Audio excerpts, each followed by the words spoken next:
Hey, good evening. I'd like to call to order the special common council meeting. Today is Thursday, July 19th, and the time is 5 p.m. I'll ask Stacy Wilk to call the roll. Mayor Kim Smith, Here. Stephen Knott, Present.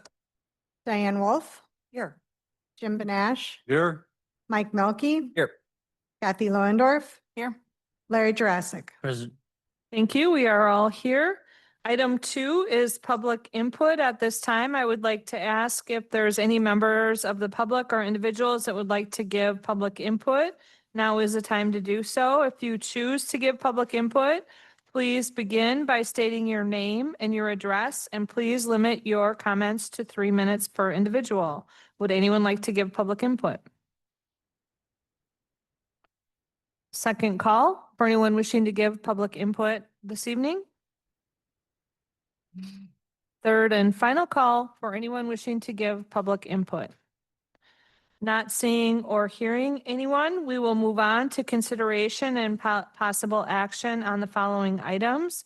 Item 3 is discuss the city budgeting challenges and potential solutions to establish a budgeting strategy for 2026 and future years. With that said, I will turn that over to our city administrator, Rick Niemeyer. Rick? Thank you, Mayor. I'm going to move the podium over just a little bit, just because I want to use my computer as I'm going through as well. But while I'm doing that, I know Alder Knott wanted to make just a comment related to the presentation. Right now? Okay, yeah. So, yeah, I was a member of the committee that was discussing these.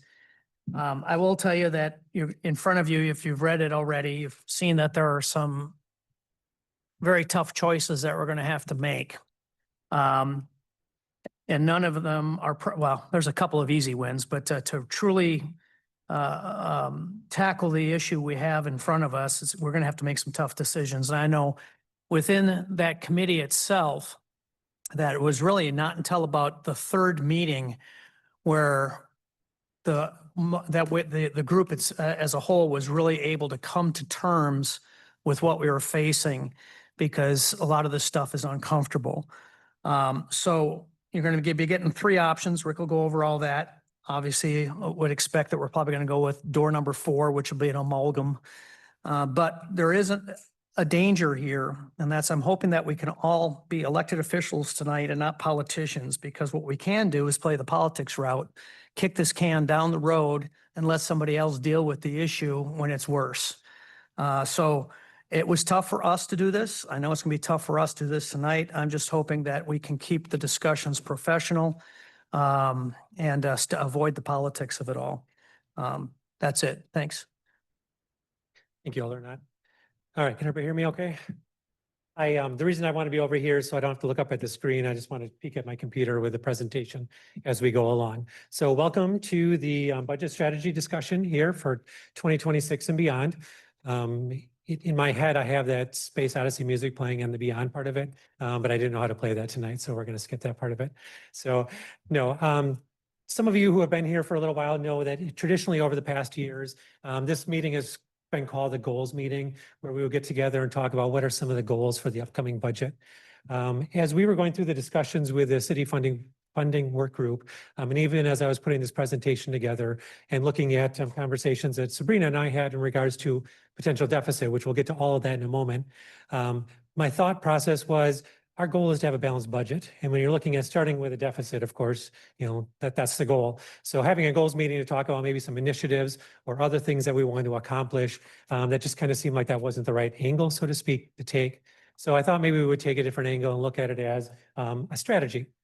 A way to kind of talk about a number of different things in regards to how we can sustain the financial future of the city. And as the night goes on, you'll hear me say a number of different times about a sustainable financial future for the city. And really this, from my perspective, this conversation is starting that process. What does that look like? So there'll be a number of different things that we'll get into and talk about when it comes to that. But we'll start first in regards to kind of what is the agenda for this evening. And I'll just kind of hit on those just very briefly. So I'm going to start with just talking a little bit about some of the, there we go. Just some overview, background. How did we get to this particular evening? How did we get to what this presentation is all about? So we'll go over a little bit of that. We'll talk about the city funding work group. You know, who was all part of that? What was the work that they did? How did they give input in regards to what we're going to be talking about this evening? We'll talk about some high-level budget projections for 2026. Then we'll get into kind of the meat of it, so to speak, and that is what are some future funding considerations? As you'll see, there's talk about elimination and reduction of services, as well as some revenue streams or increasing or utilizing existing revenue streams. Then I want to talk a little bit about some staffing challenges that are around the city. Again, those are just things that I feel are important that we talk about as often as we possibly can. And then at the end, there will be some recommendations. And again, we'll get more into the thick of things as we go through this presentation. So the first thing I wanted to start out with is you, Common Council. So as your roles and responsibilities, you know that you are, some high-level policymakers. You approve budgets. You're the legislative body for the city of Onalaska. And so the goal for us tonight, as I've already stated, is start the conversation, the discussion about how do we establish a sustainable financial future for the city. Right now when we go into budget season, again, last year and this year going in with a projected deficit, it's, how are we going to cover that? And so when it comes to those projects and initiatives, it's a little more difficult to even think about some of those things because we're just really worried about how are we going to make the budget balanced to begin with. So that's what I'm looking for from you tonight, is to start that conversation, start establishing that foundation. I can tell you right now that there's not one answer to fix the entire budget funding challenge that the city is facing. There will have to be a combination of a number of different things. Again, we'll get into the details of that shortly. But again, it starts with you, the ones who are going to make those decisions and kind of point us in the right direction. As I indicated, that financial sustainability is going to be a key theme throughout the night. And so I just threw in there just a little bit that, financial sustainability is about ensuring the long-term financial health and stability of an organization, and that's what we're trying to do to the extent that we can. We all know that we're dealing with limited financial resources. We're required to provide certain services that we don't always have the appropriate funding for. And so trying to find that balance. And lucky you, it falls on your shoulders to kind of point us and tell us what that policy, what that direction is going to look like.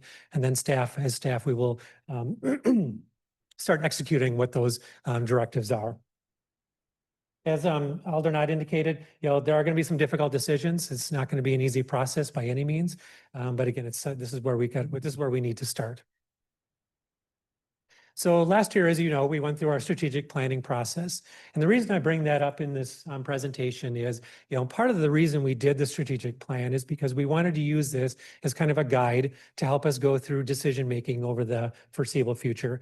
Strategic plans are typically a short-term kind of guiding, and then our comprehensive plan is a bigger version. But we went through the strategic plan, and last year we came up with a number of different things that the city of Onalaska, kind of what we embody or what we want to embody. And in regards to the values, this was after the process. For those who weren't here during the process, we had staff, we had department heads, and we had the council. We're all involved in going through this process and coming up with what you see before you. We actually have a comprehensive or a strategic plan. If you haven't seen it, we can certainly get that copy to you as well. But the values that we decided were important to the city of Onalaska were safe, vibrant destination.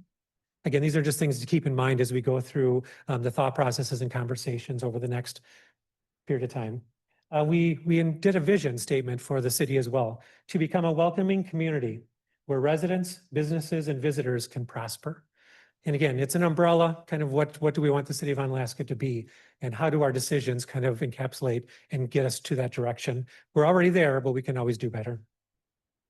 We had a mission, or developed a mission statement as well, to develop a destination where all individuals thrive by maintaining a safe and vibrant community.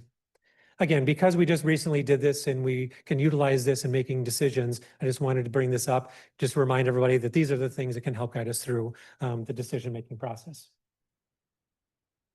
A couple things to keep in mind for this evening.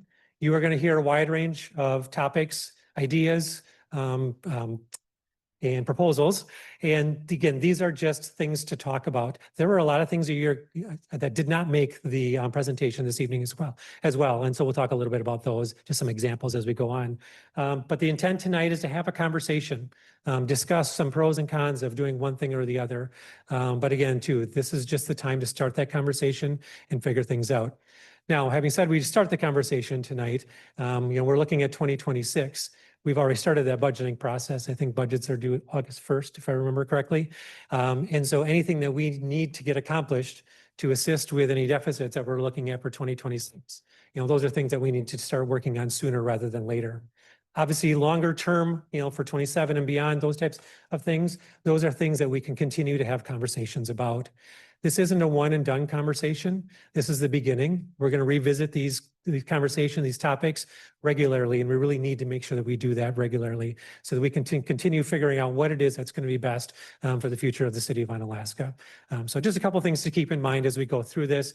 There are things that are going to be talked about that aren't necessarily being recommended, but we just want you to know that this funding work group really did a broad range of topics in regards to what things we looked at. So who was the City Funding Work Group?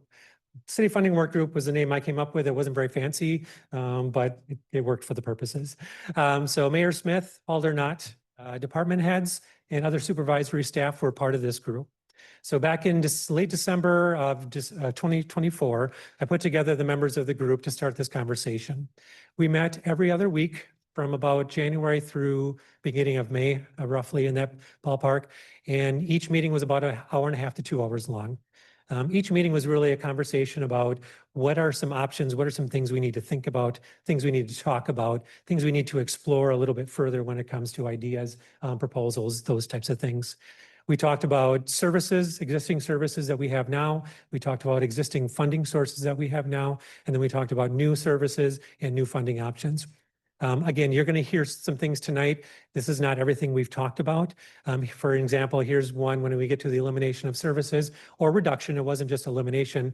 There was a very, very brief conversation about snow plowing only from 7 a.m. to 3 p.m. regardless of the condition of the roads. We knew that that was a liability issue. That wasn't something that we wanted to bring forward. So again, I just want you to be aware that there are a lot of things that we talked about. The things we brought forward to you tonight are just some things that we wanted to have a conversation about. So we met for every 2 weeks, brought in speakers on different topics, just had a lot of conversation. We conducted our own research as well.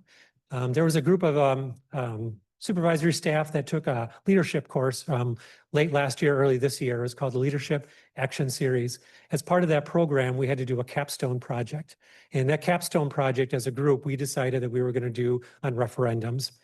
Just because we knew that that was going to be part of the conversation, regardless of where it went to at any point in time. And so what we did is we looked at the different referendums across the state of Wisconsin. We divvied those up amongst the members of the Leadership Action Series group, and we contacted those municipalities and questioned them. What did you do in different regards to the referendum? What were some of the pitfalls that you experienced? What were some of the things that you would say you have to do as you move forward, if you move forward to the referendum? So we gathered that information, and that was a presentation on our capstone project. So we did that to help supplement the information that this work group was also discussing as well.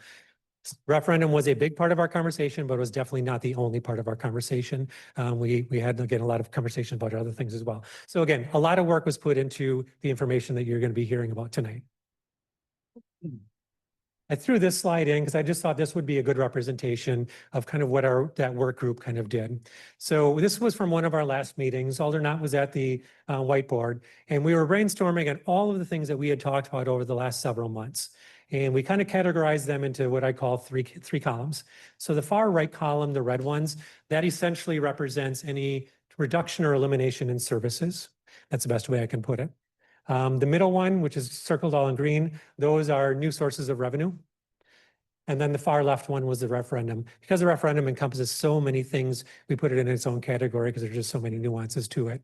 So when you hear and we talk about the different things tonight, a lot of what we're talking about came from this, basically the last thing we did before we started putting the presentation together. And so most everything that you're going to hear tonight comes from this list. I just thought it was a good representation of what that group had done towards the end to culminate everything that they had talked about. So 2026, what are we looking at for projections for 26? One just word of caution, any numbers that we have when it comes to projections, any numbers that we have when it comes to budgets for 2025 that were budgeted, keep in mind that those are all, again, estimates and projections. Don't get too tied up on the actual numbers themselves. Sabrina typically goes through and does a projection this time of year, but there's a lot of unknowns at this point in time. So just be mindful that these are just some estimates as to what we're looking at right now. So when Sabrina does go through and she looks at what that looks like in regards to projections for 26, we take into consideration wage increases for both union and non-union employees. Union employees, of course, that is based on their contracts. What do their contracts provide for? The projection that was put together here does encompass the current negotiations going on with law enforcement, and so that is a factor in there as well. And also for non-union, it does factor in a 1.5 COLA for January and a 1.5 COLA for July. So that is also, again, a factor in what this projected deficit is going to be. Then we take a look at health and dental insurance premiums. Sabrina factors in a 10% increase each year. And again, that is part of what this ultimately what her recommendation or projection is puts that 10% increase in there. And we'll touch on that more in a moment. And then we have department budgets, essentially taking what they had in 2025 and putting them in there for 2026. And that's important to know because it doesn't account for inflationary increases in any of the budgets. It doesn't account for increases in contractual obligations that we have. So those are all things that are not included in that deficit number.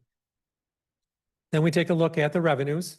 We have our main sources of revenues, which of course is the levy, our taxes. Generally, we're limited to increasing our levy by whatever our net new construction is. Generally speaking, 1% is a good estimate to use from year to year. And so when calculating this projection, 1% was used again for an increase in the levy. Shared revenue, that's the money we get from the state. Up until a few years ago, it was pretty stagnant. A few years ago, they did increase it, which was a welcome addition to the budgets. That helped out for a couple of years, and then the expenses caught up to the extra money that they provided. And so now we're kind of back in the same boat. But the new shared revenue formula does take into account sales tax, the state sales tax. And it's estimated that we will get 2%. Again, that's just an estimate when it comes to sales tax for 2026. So we're estimating a 2% increase for that as well. And then we have our other city revenue sources. So that is our, permits, our fees, our licenses, our registration fees. There's a long, long list of what those are, but those are the things that we charge residents or whoever for that we count as revenue, and whatever those numbers happen to be.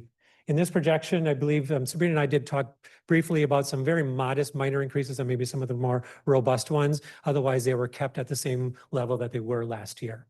So taking all of that into consideration, again, this is all high level, projected deficit of $388,000 at the time that this presentation was sent out in your packet.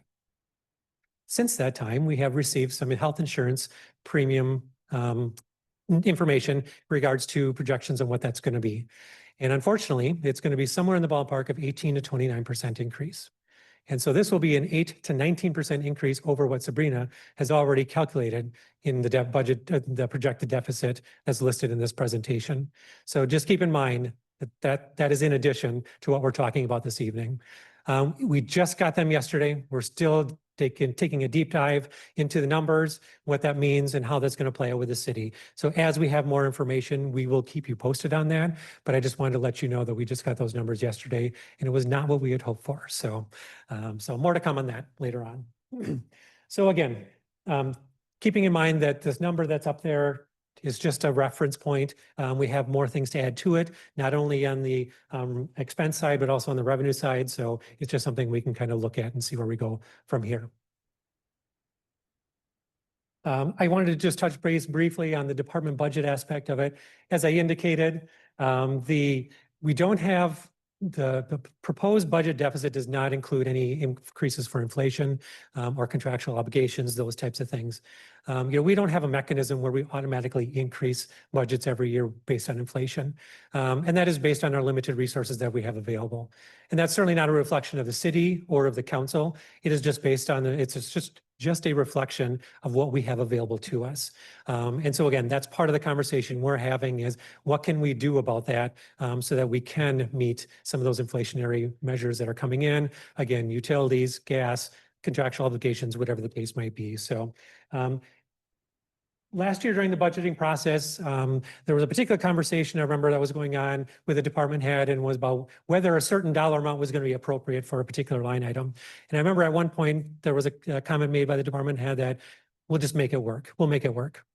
And I remember shortly thereafter, not to pick on Amanda and point her out, she made some comments to that, that, that's not a good frame of mind to have. Department heads, they routinely will say, we'll make this work. Even if it doesn't fit within, what we actually are going to spend doesn't fit within our budget, we'll find ways to make it work. And that really stuck with me ever since last year, just from the perspective of that's not a sustainable mind frame to do when you go into a budgeting process.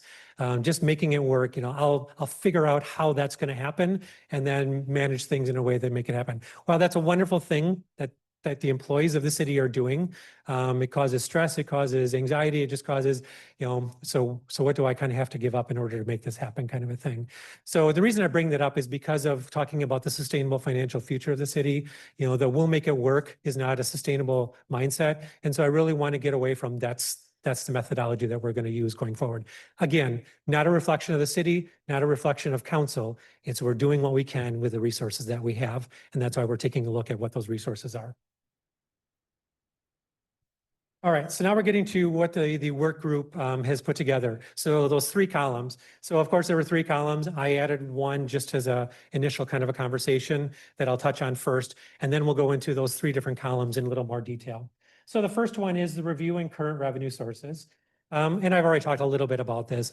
We have those revenue sources for permits, for licenses, for registration fees. So one approach that we need to do regardless of anything else is looking at what our projections are each year when it comes to what those revenue projections are going to be. Are we making sure that we utilize them to the extent that we can? It's a tricky game because if you project too high in a revenue source and it underperforms, then all of a sudden you have to find someplace else for that to be made up at. So it is a tricky thing to do, but I think that we can take a look at it, see if there is any room that we can utilize some additional projections when it comes to our revenue sources. I've had brief conversations with Sabrina about it, and while it isn't our first and foremost thing that we want and love to do, it's something that we will take a look at, and obviously talking with department heads, because some of them are coming directly from department heads as well too. But what is it that we can do to maybe utilize some of those revenue projections in a better manner? So again, that was one that I just wanted to put in there. We did a little bit of it last year, and I think we need to take a look at that again and see where we can go with that. I know it's not a popular idea, but it's one that I think we need to take a look at. All right, so now we're going to go to that slide that I showed earlier. We had the 3 columns. So the first column is going to be from the right side, which is all those that were circled in red. And these are the items that are on there. Now, I want to premise the next couple of conversations about the slides with, these are examples. These are not meant to be, if you do this, this is what you can expect absolutely to happen. What we did is we looked at a couple of these things and thought at a high level, if this were to happen, this might be what the savings are. If this is a route, and again, not all these things are being recommended, a route that council wants to look at, there would have to be a much deeper dive into how this would work and what this would look like. So again, these are just high level kind of what this looks like. So the first one is the aquatic center. So just looking up at sorry, yep. So just put up there, revenues for 24, expenditures for 24, and then budgeted revenues and expenditures for 25. Gives you an idea as to what the numbers are when it comes to the aquatic center.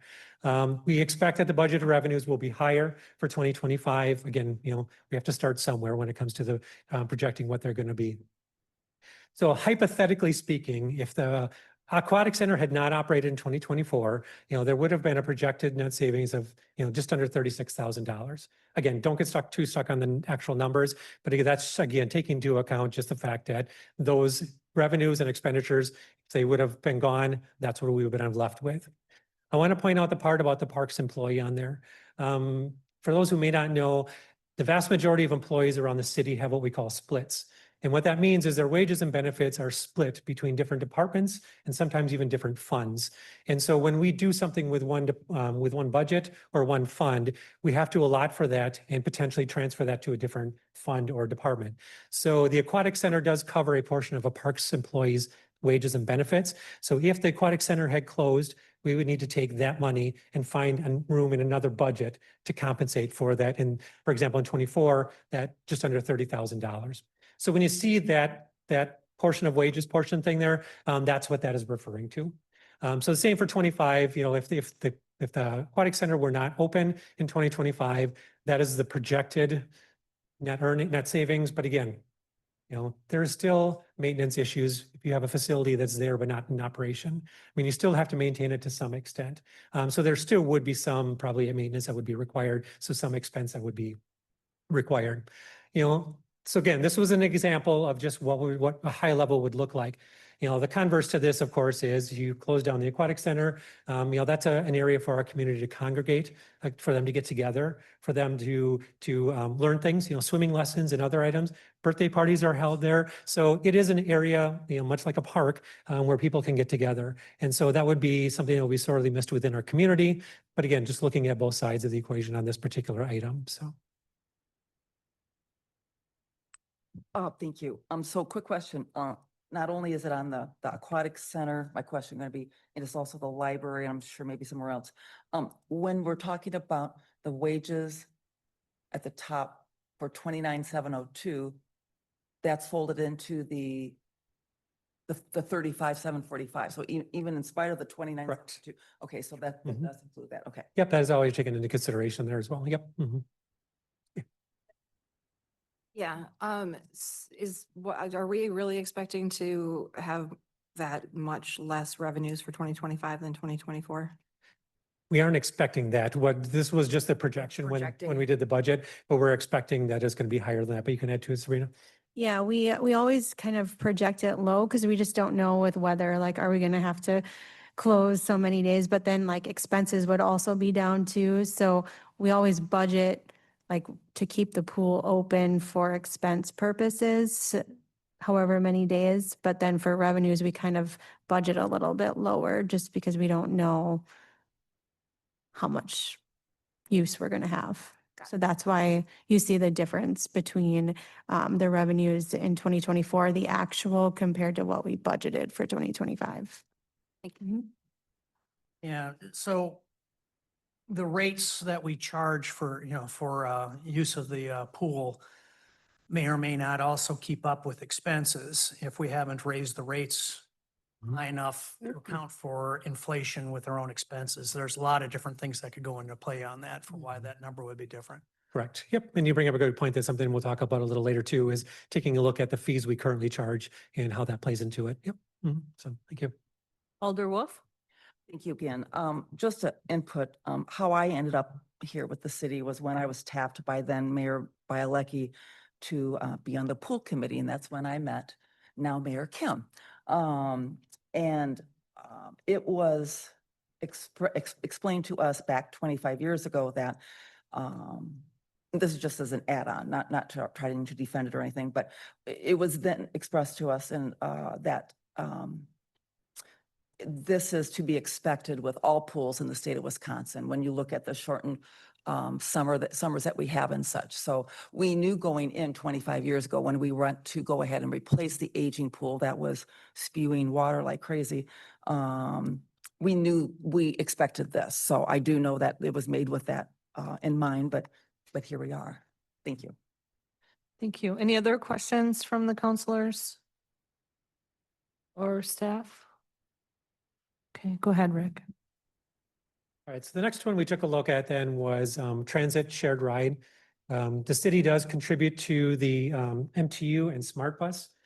Again, eliminating those would save money. Obviously, it would have a detriment to the ability for residents to get around type of a thing. Same with the shared ride.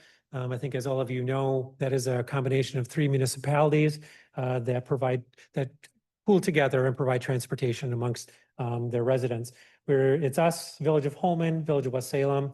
So the city of Onalaska does contribute just over, for 2025, just over $200,000. So again, I'm not a recommendation, but if this program were eliminated at some point, there is a potential for cost savings. How that would look, again, fully remains to be seen yet. We'd have to take a deeper dive into it. We're under contract right now with Running Incorporated through the end of 2026. They're the ones that provide or operate the actual vans and do the transportation. I will say, I believe ridership has been up, particularly lately. There is another municipality that has expressed interest in the possibility of joining our shared ride. The rates are set by the state. I don't believe we have the rates yet for 2026. So, there's a little bit of unknowns going into 2026 yet. But again, we're early. It's, in June yet. We do get federal and state funding also for the program. Some of that also is, not sure how that's going to work out. So there's a few unknowns, but at the end of the day, it's a very utilized service between all the different municipalities. So, but again, high level, this is what some of this would look like. This is what some of the expenses that the city does send out in regards to certain services that we do provide. Again, this was just meant as a high level. This is what it looks like, kind of a thing. So this was discussed as well. The library, this one is a bit of a unique situation. So the county, in case you didn't know, so the county provides the library service. They fund the library service. The city of Onalaska provides the facility. And so we are responsible for the facility, upkeep of the facility, electricity, phone, electrical, and internet, those types of things. The staff for the library, those again are funded through the county and the levy that they charge for that. The city does have a part-time maintenance staff that works there and does some cleaning. That is something that the city does cover as well. So we have, under operational, at least anyhow, we do have some expense related to the library. We have a contract with the County of La Crosse to provide a facility. Again, there's more to it, of course, but to provide this facility and that they provide the services to the public. Again, so it's not as necessarily as simple as we want to eliminate a library in the city of Onalaska. Not that that's necessarily a good idea in the first place. So how those things would look or how that would play out, again, that is something that, certainly would have to be a deeper dive into it. But just giving you an idea, my understanding in some of the conversations is that these were items that were visited in the past in regards to, is this an area where we can maybe save some money? And so this was just an item that was brought up again, just thinking that this might be an item that we go back to as well. We don't have any revenues from the library itself. So it is the expenses. Again, we have the split wages there as well. There's an individual who does have part of their wages come out of the library budget also. Again, just a high level, take a look at, that's what we spend, but it's not as simple as we're going to eliminate the library and we're going to save that kind of money. There's a lot more nuances to this particular one. So. Garbage pickup, that was another one that we talked about within the group. We currently do a weekly garbage pickup. So we talked about what would it look like if we did an every other week garbage pickup. Doing some calculations, and I'll defer to Jared on any input on this one as well.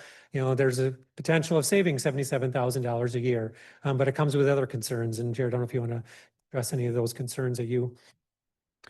Yeah, so in talking with our current hauler, Harder's Quick Cleanup, as you can see, we estimated this as dollar savings. We didn't get into any budget or negotiations. Could possibly be a little bit more than that, but that was a conservative number at this point. This contract does run through December 31st of 2027.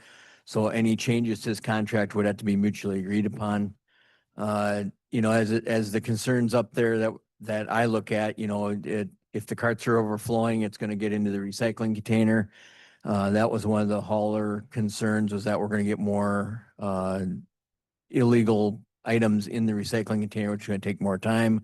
They're going to have more cost into that because then they have to pay the tipping fee for it to go to the landfill, things like that. And if we would actually switch to every other week, which there are places that are looking at this, you should actually go to organics recycling and probably more recycling. So that would be the only way you could really make it work. So again, there is an opportunity for some cost savings there, but there's also an opportunity for some increased cost savings, if we were to increase our recycling program. So again, If that's something that council wants to take a look at, we would certainly do a deeper dive into it to see what it looks like. But that is, again, something that was discussed, and this is just some high-level information for consideration. Limitation on wages and benefits. There was conversation regarding how that would work. So one of the conversations evolved around what if we decreased the work week for non-exempt hourly employees from 40 to either 35 or 37 hours a week. Again, projection in regards to what those savings look like.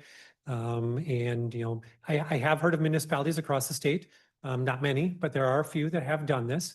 They've also then decreased their hours for their city hall or their county buildings, whatever the case might be, to accommodate for the shorter work or the lesser hours for the work week. And so there are some doing it. It's not a real popular idea at this point in time. I'm quite frankly not in favor of it for a number of reasons. Just one is, you know, you have the same workload. You're not decreasing the work. You're just decreasing the amount of time that you have to do it in. You know, when you decrease an employee's wages, you know, recruitment and retention issues then come back again. And we've, you know, over the last year and a half, we've talked a lot about recruitment and retention and what does that look like and wanting to keep the employees that we have and attract employees when we have openings. And then, you know, some of the work that isn't going to get accomplished because of the reduced work week is going to fall on those exempt staff employees who, quite frankly, are still going to be working, you know, the 40, 50, however many hours in a work week. They're going to be picking up some of that slack, for lack of a better word, not, you know, when it comes to that workload. So number of reasons why I don't know that that's a real viable option, but we wanted to let you know something we talked about. That's what it would look like as on a high level in regards to any cost savings.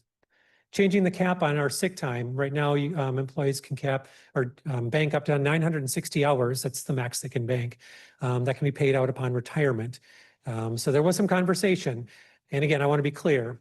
The conversation evolved around the hiring of new employees going forward. It was not about doing anything with existing employees or their existing sick banks. And that is a very important distinction because I don't want any employees who might be listening to this presentation start getting concerned about that. But what the talk was is, let's just say January 1st of 2026, any employee hired after that date, they would have either a new cap to their sick time, a lesser cap than 960, or the cap would still be 960, just the payout would be at a reduced rate. So something along those lines is something that was discussed. Again, it would be a long-term financial savings to the city. You wouldn't realize any savings for quite some time, but it would be something planning for the distant future when it comes to, you know, because you'd have to be here eligible for retirement and then try and cash out your sick bank before that would come into play. But anyway, it was just something we talked about. Again, not necessarily something being recommended, but something we talked about. And then the other one was eliminating overtime on community events. That was primarily dealing with fire and police, although there are other departments as well that do provide some overtime as well. But in regards to police and fire, the different events that go on, and up there are just listed a couple examples. There is a memo completed in your packet that lists more details as to what some of those events are. As you can see, it's a relatively nominal amount of overtime savings that there would be by eliminating those events. As you see up there also, it says, or talking about, you know, the bad part of it would be is losing that community contact. You know, no offense to other departments, but when people come to City Hall or come to an event, they want to see the fire trucks, they want to see the police cars, they want to see the firemen, policemen, you know, they don't want to see the administrator, they don't want to see the attorney, no offense, Amanda, but I mean, it's, it just, you know, so so having that contact with the community is important, you know, so they can see that and they can interact with them. I will ask either the chiefs if they want to add anything onto that as well. Yeah, I'll just add a couple of comments. So our staff dedicated over 500 hours last year to community involvement. 75% of that was covered by on-duty personnel. The problem with covering that with on-duty personnel is that if we catch a call, we're leaving that community or that community event. So the 25% resulted in about $2,600 that we spent on community involvement last year. I'd also caution that pub ed and inspections and training is all tied to 2% dues funding that we receive from the state. That is about $140,000 that we get every year. I'm not saying that we lose our 2% dues if we stop going to community events, but there could be a reduction. It would certainly look negatively upon our 2% dues funding. So just a little word of caution there to, if we were to stop going to these events, that's one of the concerns I would have. So that's all I have to add now. If you have something, Chuck. Thank you. Yeah, I would just echo Chief Letty's comments, and I think everybody probably realizes the value of these events for our community and for our respective departments and those community relationships that we build. So I think it brings much more value in than what we'd be saving. But we were just trying to think of everything we could to save some money, and so that ended up on the list. But I don't think we need to really hammer that. So. Great, thank you for the input as well. So again, as indicated, those are just things that we talked about. Again, not necessarily recommendations that are being made, so. All right, so we've talked about some of the reduction or elimination of services. And I should clarify, so I mean, when we talked about a number of those items, it was, literally eliminating them. Obviously, it's a spectrum. I mean, you don't have to eliminate things. You can look at maybe reductions in certain areas or whatever the case might be. Again, what those things would look like, those are things that we would take a deeper dive look into and then come back and have some further conversations about that. So, and then also a big part of our conversations were in regards to new revenue streams. And so because you're probably tired of hearing me talk too much, I'm going to do a little less talking this next section, and we're going to hear a little more from some of our department heads and other staff in regards to this. But I'll take the first one in regards to assessing all existing fees and charges. And this kind of goes back to what Alder Knott was saying earlier, taking a look at what do we currently charge for whatever registration or license or whatever the case might be. And departments do this every year. They take a look at, do they feel that what we're charging our residents is appropriate? And so maybe we just need to take another deep dive look into it. What are our neighbors doing? Are we in line with what some of them are charging for the same or similar types of things? Again, it's something that's done every year, so I don't expect that there's going to be a huge, there's this big money, maker that we can find somewhere in regards to a fee or something like that. But it's something that, again, can be taken a look at and decide, is there something that we can increase, even if it's a modest, every little bit will help when it comes to any sources of revenue. So again, that's one that's done all the time, but will continue to be done. Maybe that's something we can take a closer look at as well from department to department. So getting into some of the other ones, the first one to talk about is the public fire protection charge. Now, this is something we already have. This would just be increasing it. Now, there was a memo that was included in your packet, and I'm going to turn it over now to Sabrina, and she's going to give you some more information on this topic. Hello. So in your packet, there is a memo from me as well, the public fire protection charge. So this is to recover the costs related to water for fire protection. So this is in regards to like our hydrants. This is a cost that the city currently foots the bill for. In discussions with Ellers, who's a municipal advising company, when we were actually discussing some of the other fire charges that are going to be presented tonight, they asked us, well, have you thought of doing this? That many other municipalities do push this cost onto citizens. It does, we're approximating $15 a quarter to the average user. Right now, the average user pays about $8, and this would push it to $23 a quarter. We would have to fill out an application and submit that to the Public Service Commission. And if this is something we would want to move forward with, I'd want to know sooner rather than later so we can get that ball moving as we continue moving on through the budget season for 2026. Ellers told us that it was kind of the path of least resistance when it comes to fees when we were comparing the public fire protection charge, the other fire service fee that will be brought up tonight, and then referendum. They said this one's kind of the path of least resistance as you go down the path of like, do we put a charge in? Do we do a referendum? That was a comment that was made, and they are willing to help assist us with the application if we choose to move that route. Yeah, okay, so a question on this one too. So I see here, city pays $412K. We're charging residents $8 a quarter. That's 35% of $23 a quarter, that would, I guess, would cover the cost. That 412, is that what we would save if we went the additional $15, or is that what we pay, of which the residents are actually only covering 35% of the 412? So what we currently would pay for 2025, 412,218. It's a transfer. We essentially pay ourselves, a transfer from the general fund into the water utility. By us pushing this on to residents, we would essentially recover that 412,000. Full 412 Correct, by adding the $15. correct. Okay. A quarter. Yeah.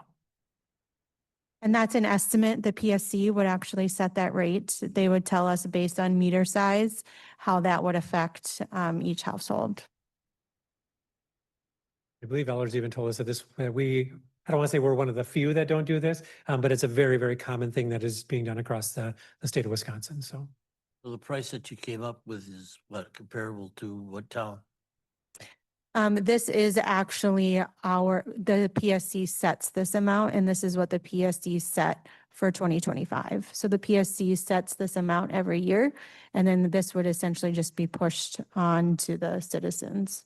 Is the number based on our water consumption for our Yeah. entire city? I think is what it's based on, Larry. I Correct. think that's what your question is. Mhm. And then they got the number by just dividing by the number of households. Right? Correct. Yeah, I'm we guessing that. I estimated. know that for a fact. Yeah, we had to estimate because the PSC would tell us exactly. Okay. Any other questions about the public fire protection charge? Go ahead. Hey, on average, what would be the cost increase for single-family home? It would be $15 a quarter, correct. Quarter, and there's 3/4, 3/4, 4 quarters. 4 quarters. Mhm. It's $60 a year. Correct. Right, and is there something, I read in here, there's some kind of litigation that's pending too regarding, is it age discrimination or something like that? This one, there has not been any litigation regarding this fee. Other fees that will be talked about later, there has been, but not related to this one. This one's set by the PSC, the Public Service Commission. So if this is implemented, the funds gained from this expense would go not towards the levy, and that would relieve or leave more money for the levy to use in other areas. Is that correct? Correct. This essentially would put $412,218 in the general fund. If that were to happen, what would that extra $412,000, would that be used for personnel? To add personnel? It would be used generally for the budget when it comes, so it wouldn't go necessarily specifically towards one item, but it would be used collectively to fund the city in its budget for 2026 and beyond after that. All right, so it would be up to us then to decide where this money would go. Correct. Yep. So what it would be is when the budget is presented to you in September, October-ish timeframe, assuming that 412 would be considered as part of the budget that's given to you. And so it would be utilized. And if you approve the budget, then you approve that amount.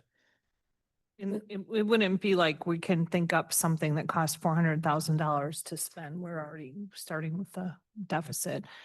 Chief Floody?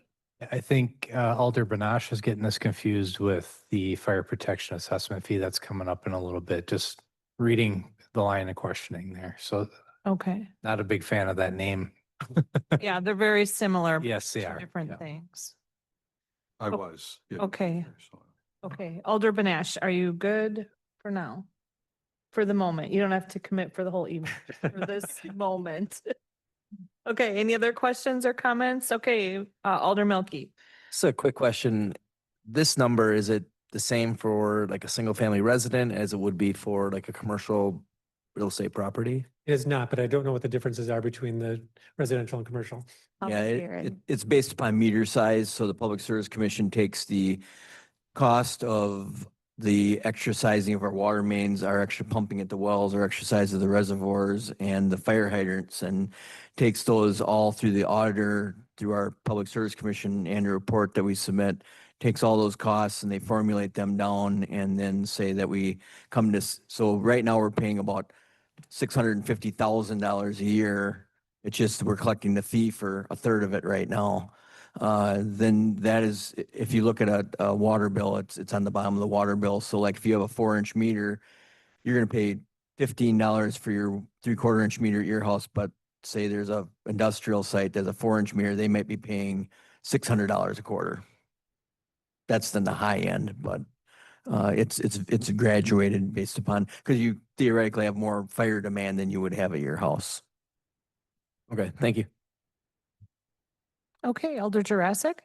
Thank you, Chair. The 460, or 412,000, roughly, would we be getting that right away, or that, are we looking a year, a year ahead before we'd get that money? If that is the route we decide to go, I would meet with Ellers and then we would prepare an application and this could go into place as a January 1 of 2026. So we're looking at least a year. Mhm. Oh, okay. Thank you, Chair. All right, back to you. Sounds good. Thank you. All good questions. So the next one that we were talking about is the fire protection assessment fee.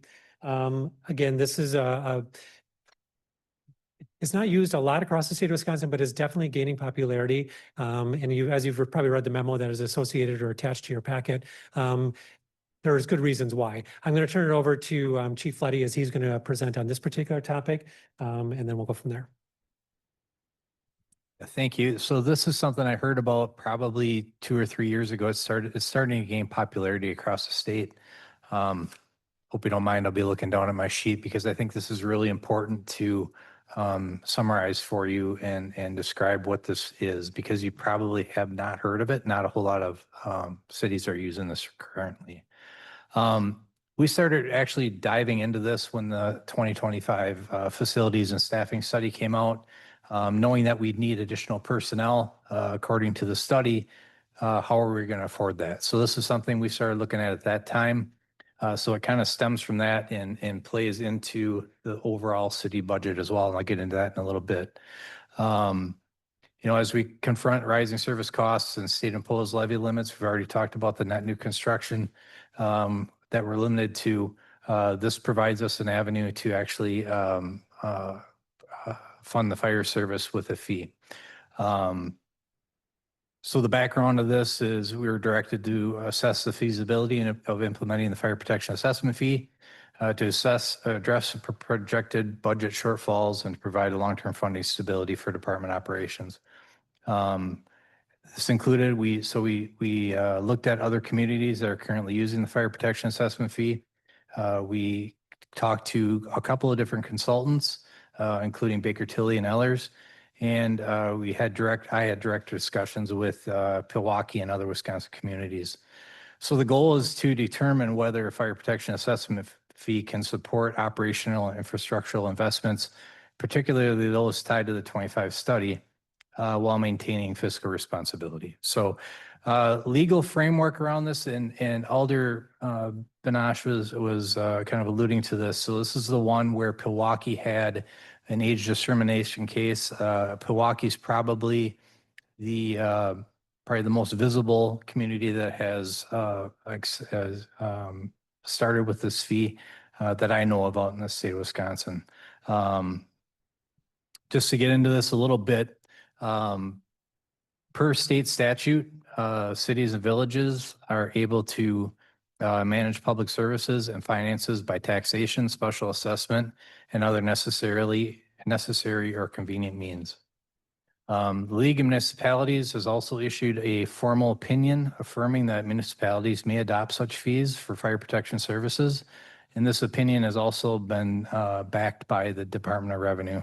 And it's clear that cities can charge property owners for fire protection fees. The fee must be equitably applied and based on service costs, and there are no statutory preemptions preventing this approach. However, Wisconsin statute does state that if a fire protection fee replaces a service that was funded through property taxes in 2013, there has to be a corresponding reduction in the tax levy that has to occur. What this means is the fee can increase the general fund. It cannot increase the general fund availability directly, but it can independently sustain our fire services, which relieves pressure on the general fund over time. So if you think about wage increases, for example, every year. So we had from 24 to 25, we had a wage and benefit increase of $164,572. Normally that would go to the general fund to fund that. What we're saying by this fee is that could be then assessed to the fee, thereby freeing up the additional 164,000 and change for other departments to utilize. Just looking at the benefits, the fire protection assessment fee would allow the fire department to maintain a stable funding regardless of fluctuations in net new construction. So not only does this benefit the city, but it also benefits the fire department. It can be updated annually, although I would not recommend updating it annually. Maybe every 5 years, we could make a projection and determine that. But it can cover wage increases, equipment purchases, maintenance and training costs, and cover inflation. Again, it supports the facilities and staffing study that I talked about earlier. Again, we need more personnel in the fire department. We're short. We have 6 maximum, 4 minimum. It would also allow us to increase our staffing. We'll talk about that a little bit more when we get to the safer discussion. I think myself, just looking at referendums across the state, I think people are experiencing referendum fatigue. If you looked at the results from this last year's referendum and saw the results, a lot of referendums were voted down. I remember when referendums first started for fire protection, for public safety, for schools, they're almost bulletproof. We saw a lot of those fail last year, and I think people are just experiencing referendum fatigue. And once again, this will free up money in the general fund moving forward if we move wages, equipment, and other things into this fee process. So getting into Pewaukee and making sure this is equitable and non-discriminatory, and to make sure it's fair, just doing some research and looking at this, I would base this without consultants' advice first. I would definitely recommend that we contract with a consultant. But just looking at this from a 30,000-foot view, I would base this off of square footage. The reason I base this off of square footage is A, you're taking out all discriminatory factors. Second reason is it falls directly in line with the industry standards for fire protection. So NFPA 1710 states that we should have 17 firefighters on scene of a residential working structure fire. We should have 27 for an open air strip mall or a garden style apartment structure, 42 for a high-rise structure. Now, I'm not saying that this fee is going to cover that many people, but if you look at the industry standard overall, the larger the structure, the more resources, the more equipment are needed to fight those fires is basically how this plays out.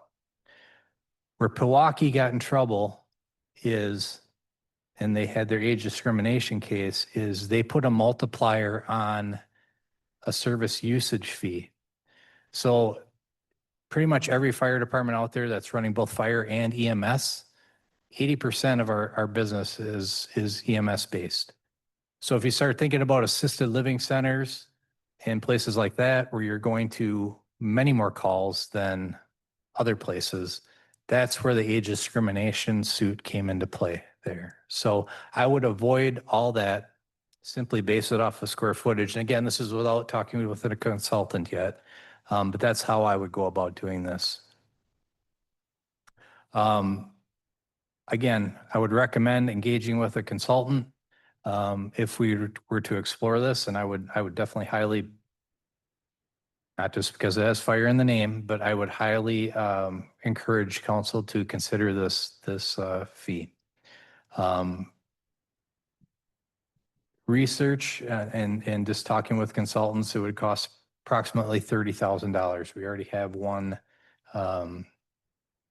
just talking to Baker Tilly and others, can figure about $30,000 to help us get this fee together. The additional stuff I have here, just a summary of what we discussed. Fire protection fee is illegal. It's sustainable. As long as it's equitable.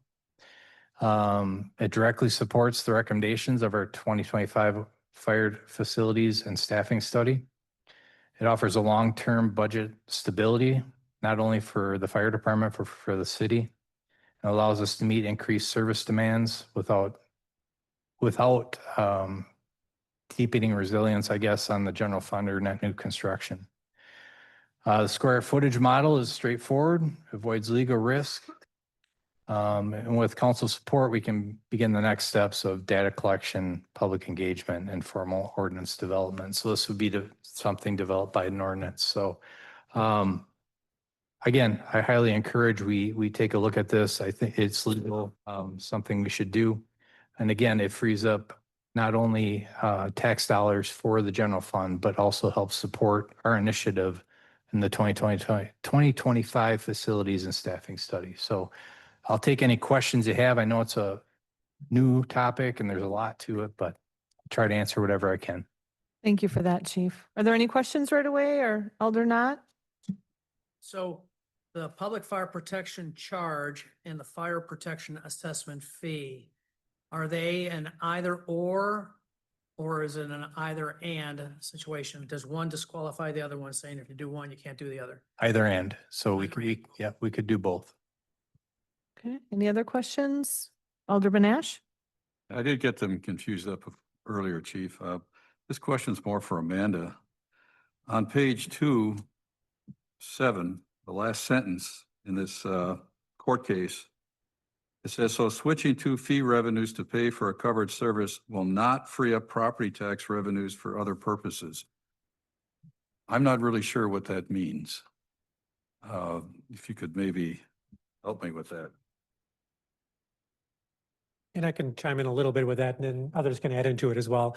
So when doing this fee, we have to make an adjustment to our levy, basically taking out the difference between 2013 and 2024. Whatever that fire department budget increase was, we have to take that out of the levy, and we can't use that for other stuff.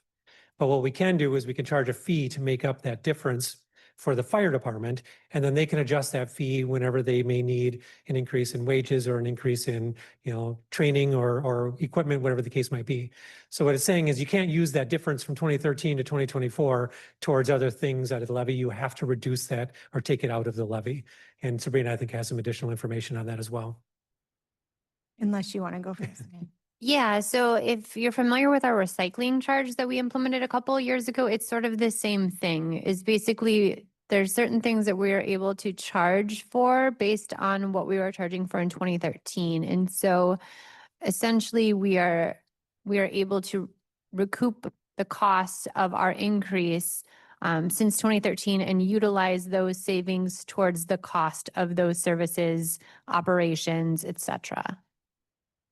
And then the kind of a follow-up to that, when we met with Ellers, I asked if we would have to remove like our 2% dues, because that is a revenue line in the general fund, and they said we would not have to do that. But they did say in regards to our contract with the town of Onalaska, that revenue line item would have to be subtracted from what we could charge for a fee, because that is revenue that we are having come in from another municipality to run our fire department. Well, the benefit then is for the fire department to make increases as necessary as time goes on, if you were to go to this charge. But the levy, the amount of money that the state allows us to have, that's reduced by the amount that we would pay for the covered services. Is that correct? Right. So what the levy was in 2013, that would stay on as a levy amount. and we would have to take that away from our total levy that we assess property tax owners. Sorry, the difference from 2013 to today, we would take that levy off of our levy, and then we would assess the fee instead. Is that Just for the fire department portion. Correct. right? But the property taxes would remain the same. Their property taxes could go down. It could, depending on what the fee would be, and depending on how the fee would be calculated, because we would be decreasing the levy, but then we'd be charging a fee. Does that make sense? It's kind of confusing. Yeah, I was trying to read through the legalese of some of this and getting an appreciation for what this actually means. And that was one of the questions I had was, would it reduce property taxes if we went to this? But I don't think it really might. It's questionable right now.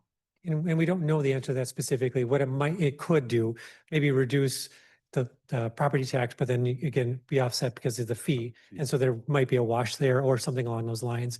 The big piece of this one really is future growth in the fire department is, how those things happen. So then the general fund doesn't have to cover, the increase in the wages and those kinds of things. That is the real benefit from this particular one. That was just the idea that if we were to do this, it would explain what the options are. And if the property taxes were to go down, it'd be offset by the fee. Correct. So, but you're getting an increase. Well, your services would be changed for the benefit of the city, basically, it seems. Sure. Okay, Chief Floody had something he wanted to Yeah, add. just two additional points. So this fee, like any fee, applies to every structure, whether taxable or non-taxable as well. And the second point so the fee will appear as a separate line item. This is the way I'm sure there's multiple ways to do this, but the fee appears as a separate line item on your tax bill every year. So you would have your taxes, city taxes, your county taxes, and this would appear as a separate line item as fire protection assessment fee, and it would be X dollars depending on what it is. So I guess one thing that I thought of, and this happened in other municipalities, is if someone cannot pay the fee for reasons of a vacant building or something like that, does this mean you don't provide services for that place? My understanding is we would still provide the services. There would be, again, just thinking out loud, there might be some collection and put it on the tax roll. There might be different ways to collect that money in the event that someone fails to pay the fee. So. Thank you. Okay, Alder Milky. Thank you, Mayor. Just a quick question with our Town of Onalaska contract. Obviously, this is for city. This is for our city. Is there anything, would anything change there? I'm just curious, because obviously we're still supporting them with this service based on the contract. So I'm just wondering, is it something where there's extra money that could come from that, I guess is my question. no, I mean, the contract is the contract and we have escalators in there. I think it's CPI in that contract. So that would remain the same. This is just for the city of Onalaska. Okay, thank you. Okay, any other questions before we move back? Okay, Alder Jurassic? Yeah, did I hear you right saying that all buildings would be included? So that means like the schools? Yeah. Would they be taxing also? It's for non-taxable and taxable properties alike. Yeah. So it's like any other fee, like a garbage pickup fee or whatever. It would be for every structure that needs fire protection, which is every structure in the city. Thank you, Mayor. Thank you. All right, Rick, back to you. Thank you. And I'll address more of some of these at the end when we talk about recommendations in regards to how I feel this would fit for beneficial for the city. So I'll touch more based on that. So the next one was the staffing for adequate fire and emergency response. In other words, the SAFER grant. And again, this one kind of it does correlate with the last one we talked about a bit in that it could limit what that initial fee is if that's the route we go. There was a memo also attached to your packet. And again, I'm going to turn it over to Chief Floody as he's going to provide more information to you on this particular topic. Yeah, I'll summarize this for you as well. So the SAFER grant process just opened, that is through the FEMA. And it actually concludes on July 3rd. So if this is something we want to move forward with, I need to know sooner rather than later, but I'll get into the nuts and bolts of it here. So this is a grant program that was established in 2003, so shortly after 9/11. And it's basically designed to help municipalities, at least through the first 3 years of hiring additional firefighters and personnel, at least help them get that established and then figure out a fee afterwards. So I'm going to tie this in with the fire protection assessment fee a little bit as well. So like I said, of the approximately 300 SAFER grants that are awarded nationally, preference is given to those departments like ours that are looking to hire part-time personnel on to full-time and move from a combination department to a career department. Additional priority is also given to volunteers departments as well. So important factor of the SAFER grant process is NFPA 1710 compliance, and I referred to that earlier. That's where you need the 16 to 17 firefighters on a residential fire and so on, an increase with the garden style apartments and so on. So specifically, this is tied to the assembly standard, which is that 16 to 17 firefighters within 8 minutes. So meeting that standard doesn't require that all first responders have to be from our department. If we added, I'm just going to throw a number out there, 9 firefighters. Okay, so that's 3 per shift. That would bump us up to 9 maximum, 7 minimum. So if you start looking at those numbers, and again, they don't all have to be from our department. If we have a 7-person minimum staffing on that day, we have an auto aid agreement with Holman Fire right now, which would provide 4. So that gets us up to 11. And then 4 from La Crosse. That gets us up to 15. So we're right on the cusp of meeting that standard at that point. So I guess I would recommend we write the SAFER grant if we decide to go for it, for 9 personnel. Because that gets us really close to that standard. Again, how do we fund this? How do we fund 9 additional personnel? That's where the SAFER grant comes into play. The SAFER grant actually funds firefighters for the first year at 75%, the second year at 75%, and then the third year at 35%. Reading into this a little bit more, we need to be, if we do go for this grant, we do accept the grant, that's of the first year firefighter. So the wages from year 1 to year 2 are not covered. That would have to be covered by the city. And also from year 2 to 3, if there's a wage increase, that would also have to be covered. So just a little something to keep in mind as far as that's concerned. Again, this was developed in 2003. Funding for FEMA SAFER grants is actually starting to be reduced. With everything going on at the federal level, we're not sure, word on the street, we're not sure as how long this is gonna hang on. So again, something to consider. I would highly recommend that, if we do this SAFER grant, that we go for 9 personnel. Again, it ties in with the fire protection assessment fee. That's how we could fund it. And again, this coincides with the 2025 facilities and staffing study. So July 3rd deadline, I'll take any questions that you have. Okay, we are just doing an overview right now. So, but if you have a question, Alderman Nash? There's been a lot of talk at the federal level about dropping grants, money not being there, being applied for things and it's not there anymore. Departments are being closed.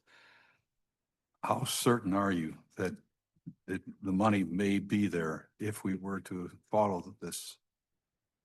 I can never speak, for sure, because I don't know 100%, but we do know that the SAFER grant was reduced. It was $360 million that they had budgeted last year. It's down to 324 this year. So we're already starting to see some reductions in this. that money, if we are awarded it this year, from what I understand, I don't know if they can take that back or not, but that's the award that we're granted is what we would get if we're successful this year. I don't know for sure if they can take that money back or not, but I would hope not. And Chief, were the percentages, were they higher in previous years? Yes, yep. So, and that's also a reduction. So in previous years, I was kind of surprised to see the SAFER grant when it came out this year at the 75%, 75%, 35%. In the past, it's been either 100% for all 3 years and then the city would have to take on the funding, or it's been 100%, a 90%, or in a 50%. So the percentages that the FEMA grant SAFER grant is covering has dropped as well. So, again, the word on the street that we've heard throughout the industry is we're not sure how much longer this is going to be offered. So. Okay, Alder Nod, I feel like you had a question. Yeah, I just want to be clear. What you're saying is that if we were to apply for this, you'd be applying for 9 additional firefighters? Is that what I'm hearing? Correct. Okay, all right. At least that would be my recommendation. That would be his recommendation. That would be my recommendation. Yeah. Okay, Alder Jurassic, did you have a question or a comment? Thank you, Mayor. How often do you lose firefighters in that first 3 years? Is there? Because basically the government's paying for the first 3 years is what I'm hearing.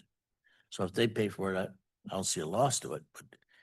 Yeah, so they'll pay for it for the first 3 years. I started in August of 24 and we've only lost one full-time firefighter. So.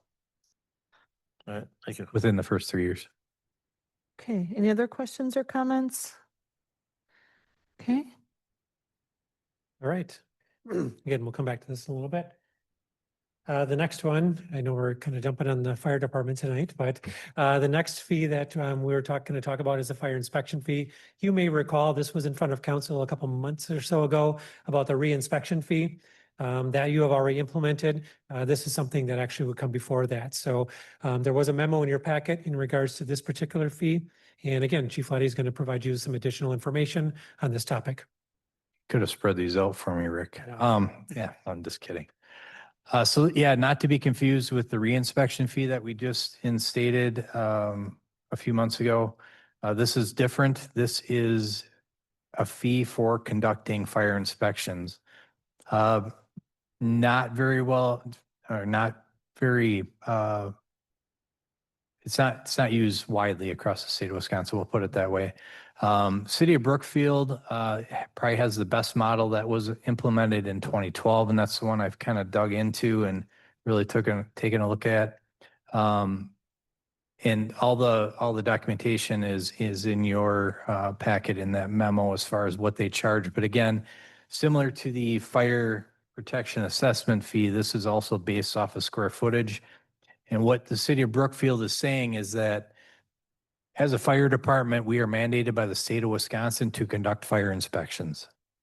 However, the state of Wisconsin does not provide the city of Onalaska with any money to provide personnel or equipment to conduct those services. So what the city of Brookfield said in 2012 is that, well, if the city or the state isn't going to provide any money to hire personnel to conduct these fire inspections, which are very time consuming, that we're going to charge for it. So this is a charge on all inspectable properties based off of square footage. If I had a recommendation to make, which I do, I would encourage you to look more at the fire protection assessment fee, as that's more of an, in my opinion, more of a fair charge that we're charging that against all businesses and structures throughout the city rather than just the businesses. However, if you'd like me to pursue this further, I can certainly do that.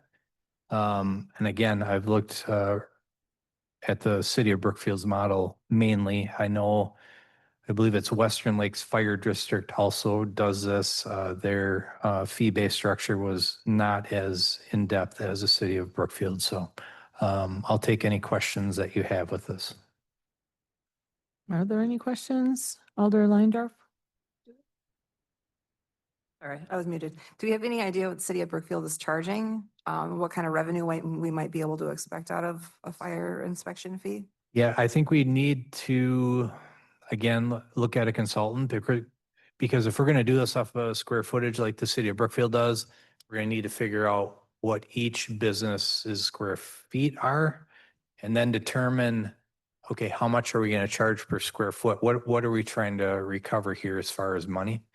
And go from there. So I think that would require a pretty deep dive similar to the fire protection assessment fee. So I can't answer your question directly, but that's pretty much the closest I can get for you. I'm sure the city of Brookfield had some sort of model because if you look at your memo in your packet, and I don't have that in front of me, it's pretty broken down into how much they charge as far as square foot. So. Okay, thank you. Thank you. Any other questions on this one? All right. Well, thank you, Chief, for all of your research. Staff has really put a lot of time into all these Agreed. and many that you're not seeing tonight as well. All right, thank you, Mayor. All right, so the next one is the municipal vehicle registration fee. There we go. Commonly known as the wheel tax. Again, this is another one of those fees that is gaining popularity across the state of Wisconsin. Again, for the very exact reasons why we're here having this conversation tonight. There is a memo that was included with your packet, and I'm going to turn it over to Amanda as she's going to address this one. Yeah, so the municipal vehicle registration fee, as you can see, is a fee that's actually collected by the state but remitted back to the city. And so there is a small fee for the state to provide that service, 17 cents per registration. The funds can only be used for transportation related purposes. As I noted in my memo, the city does maintain about 100 miles of roads throughout the city. And we have 5 full-time public works employees that are dedicated essentially to our street division, but that doesn't include numerous seasonal employees as well as other full-time staff that, as we talked about splits earlier, that have cross duties or splits that the city utilizes for road infrastructure. So in addition to just simply building our roads, we are responsible for the maintenance of our sidewalks, streetlights, boulevard trees, street signs, all that crack filling and street patching that we're doing right now. I know they were out crosswalk painting just this morning, center line painting, street tear off, snow and ice control for streets, right-of-way management and traffic signals. So when you really think about it, there's quite a bit that goes into streets. And so the municipal vehicle registration fee is essentially a fee that a city can implement to help to recoup the cost of maintaining our roads. And so any money collected from this fee would go to offset the operational costs of the city to continue doing all those things that I just listed. And so as Rick pointed out, this is a very popular fee that's being implemented around the state right now. So we had looked at some information from Sun Prairie that it had implemented this fee as of 1/1 of this year. And just looking at how many municipalities had implemented the fee when they did their research and made their presentation to council and how many have implemented it since. I mean, there were over, I think, 10 municipalities that have added this fee just since they presented it, less than a year ago to their council. And so we're seeing quite a bit. There's 61 jurisdictions in Wisconsin right now that have done this. Of those, 48 are municipalities. If you would like to see the full list of those 48 municipalities and 13 counties, we can get you that information as well. And so we did put together kind of some base numbers of what this would look like. So right now, the state tells us that there are 21,981 vehicles eligible for this. The data is a little bit tricky. So if you read my memo, it goes into a little bit greater detail in the sense that they lump the town of Onalaska and the city of Onalaska together. And so I did take sort of a conservative calculation and I took 75% of that total number of 21,000. And I utilized 16,485 vehicles essentially for the numbers before you as far as revenue goes. And so the city can actually set this fee at whatever dollar amount the city would choose. And so I did just give you sort of a range of $20 upwards to $40. I did go through and do the math over those 61 different municipalities and counties and came up with a roughly average fee of $25. Some charge a little less, some charge substantially more. But rough average was $25. If the city of Onalaska were to implement a municipal vehicle registration fee at that $25 amount, based on kind of that conservative estimate of roughly 16,500 vehicles, we would, have about $412,000 of revenue that we could put towards our streets operational cost, which would free up $412,000, to use elsewhere. This is some of, what's nice about this particular revenue source is it's very easy to implement. Basically you would direct me to draft an ordinance. I would bring an ordinance for you to review. We would pass that. We would give the Department of Transportation 90 days written notice.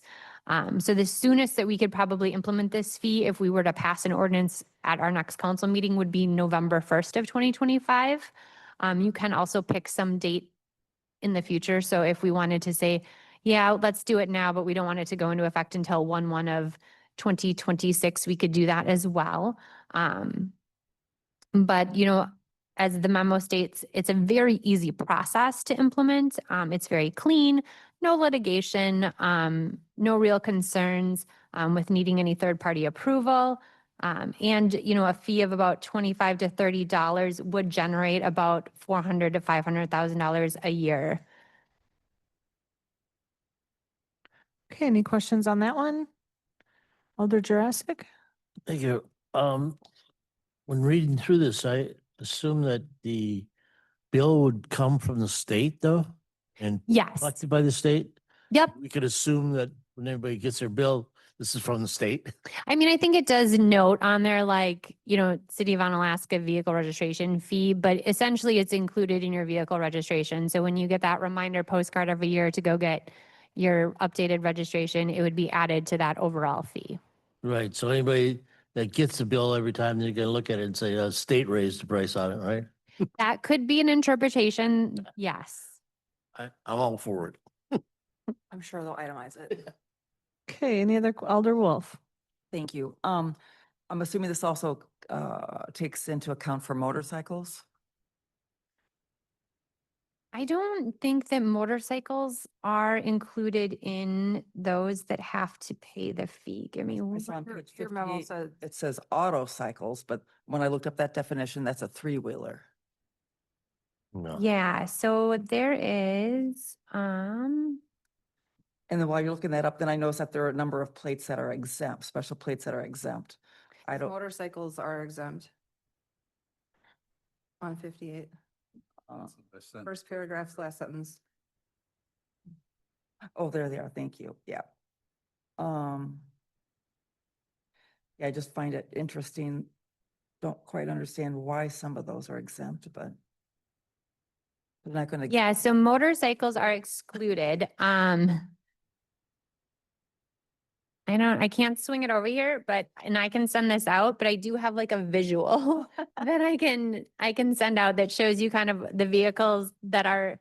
School bus? No, these are included. Oh, These are okay. excluded. Okay. So your really big ton vehicles, like your real big trucks that weigh like your dual cat trip, all those really big vehicles, trucks are excluded, motorcycles are excluded, RVs are excluded, and then sort of like, I'm going to call them miscellaneous vehicles. So like your school buses, like antique collector cars, fire trucks, ambulances, all of those type of vehicles. I mean, Yeah. what you would consider your sort of traditional consumer vehicles are generally what's Like the included. daily drivers kind of thing is. 8,000 pounds or less. Yes. Um, Following up with Alder Jurassic's remarks, that's why I've always half kiddingly, half seriously suggested to administrative staff that when the tax bills go out, that it always says City of Onalaska.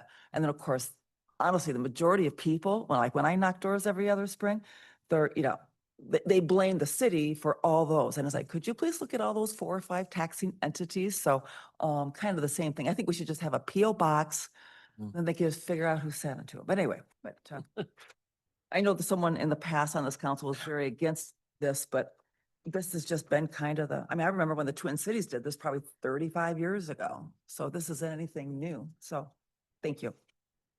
Okay, Alder, Do we have any neighboring municipalities who are charging wheel tax? Not here in La Crosse County, no. I just, from my perspective, as someone who has struggled to pay that $85 annually, adding that extra $25 may impact some people financially. So something we may want to consider too. hey, are there any more questions on this particular one? Because if not, I'm thinking we should just take a small little rest so we can stay focused. So Sounds good. everyone just wants to do what they need to do and we'll just come back as soon as possible. I'll take one. I'll just bring it.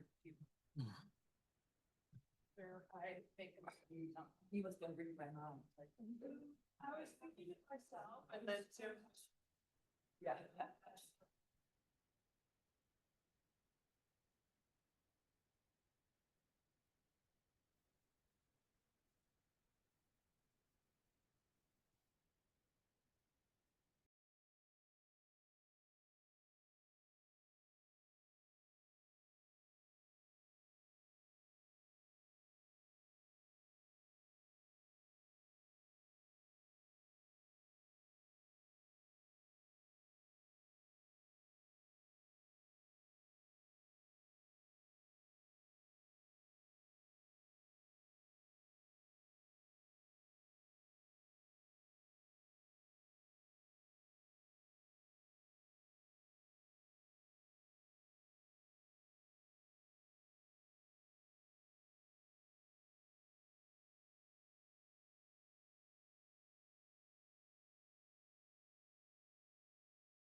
Yeah, because of course, it's safety reasons, all those kinds of things. But again, those were just things that we talked about through this work group. But again, it was about a 5-second conversation and then we moved on. So Oh, one question.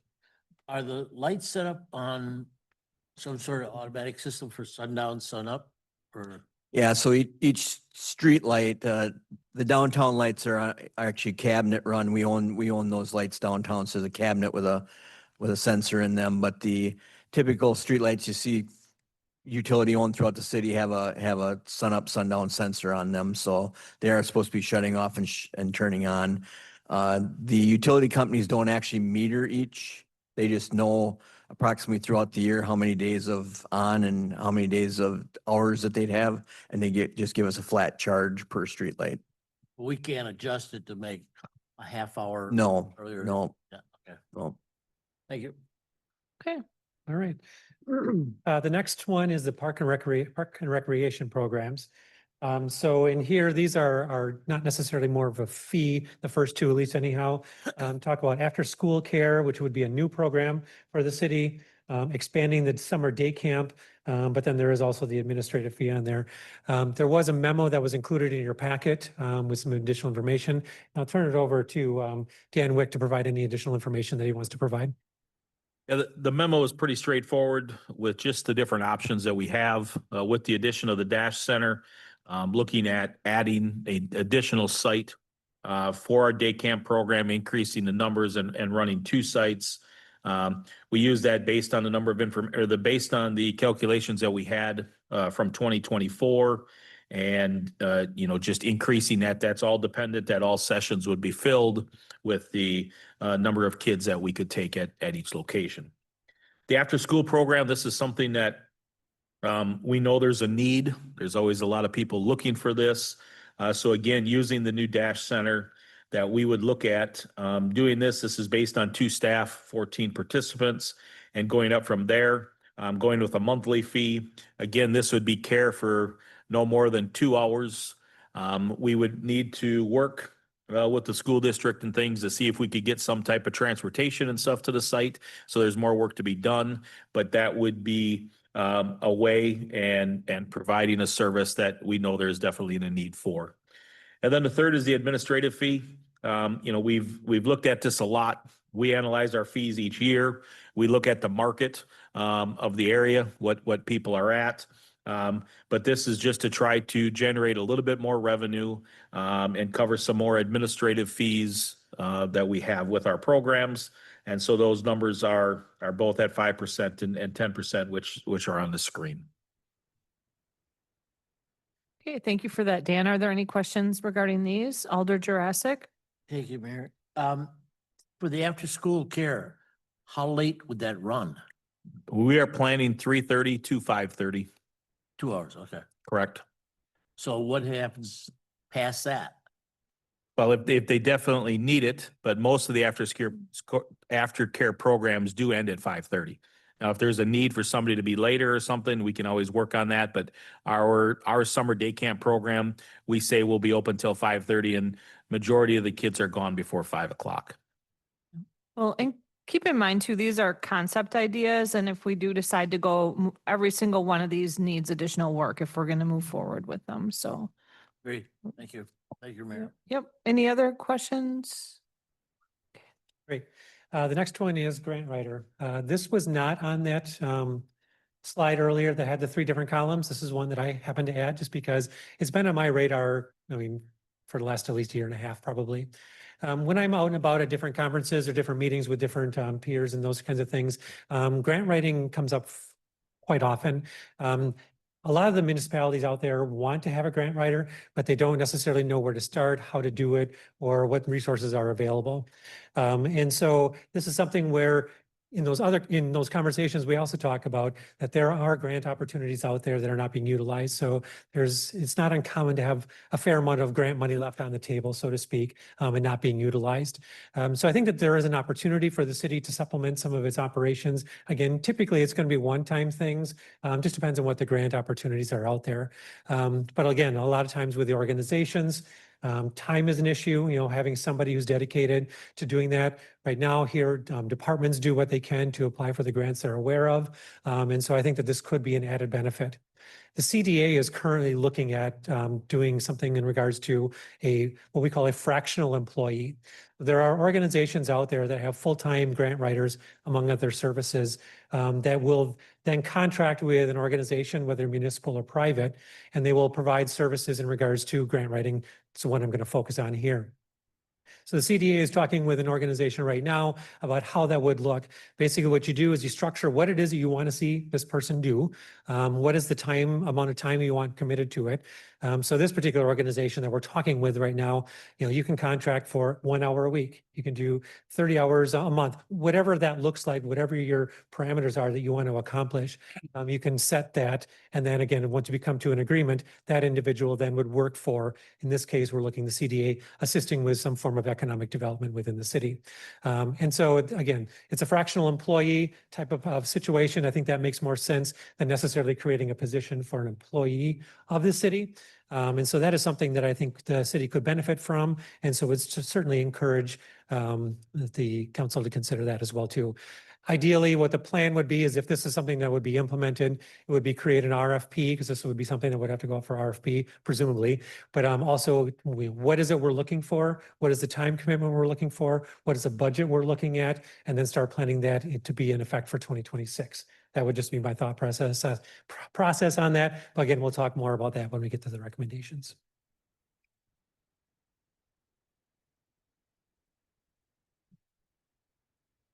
All right, if no questions, then we'll go on to the last column, which was the far left, and that is referendum. We could spend another whole 2 hours probably talking about referendums alone.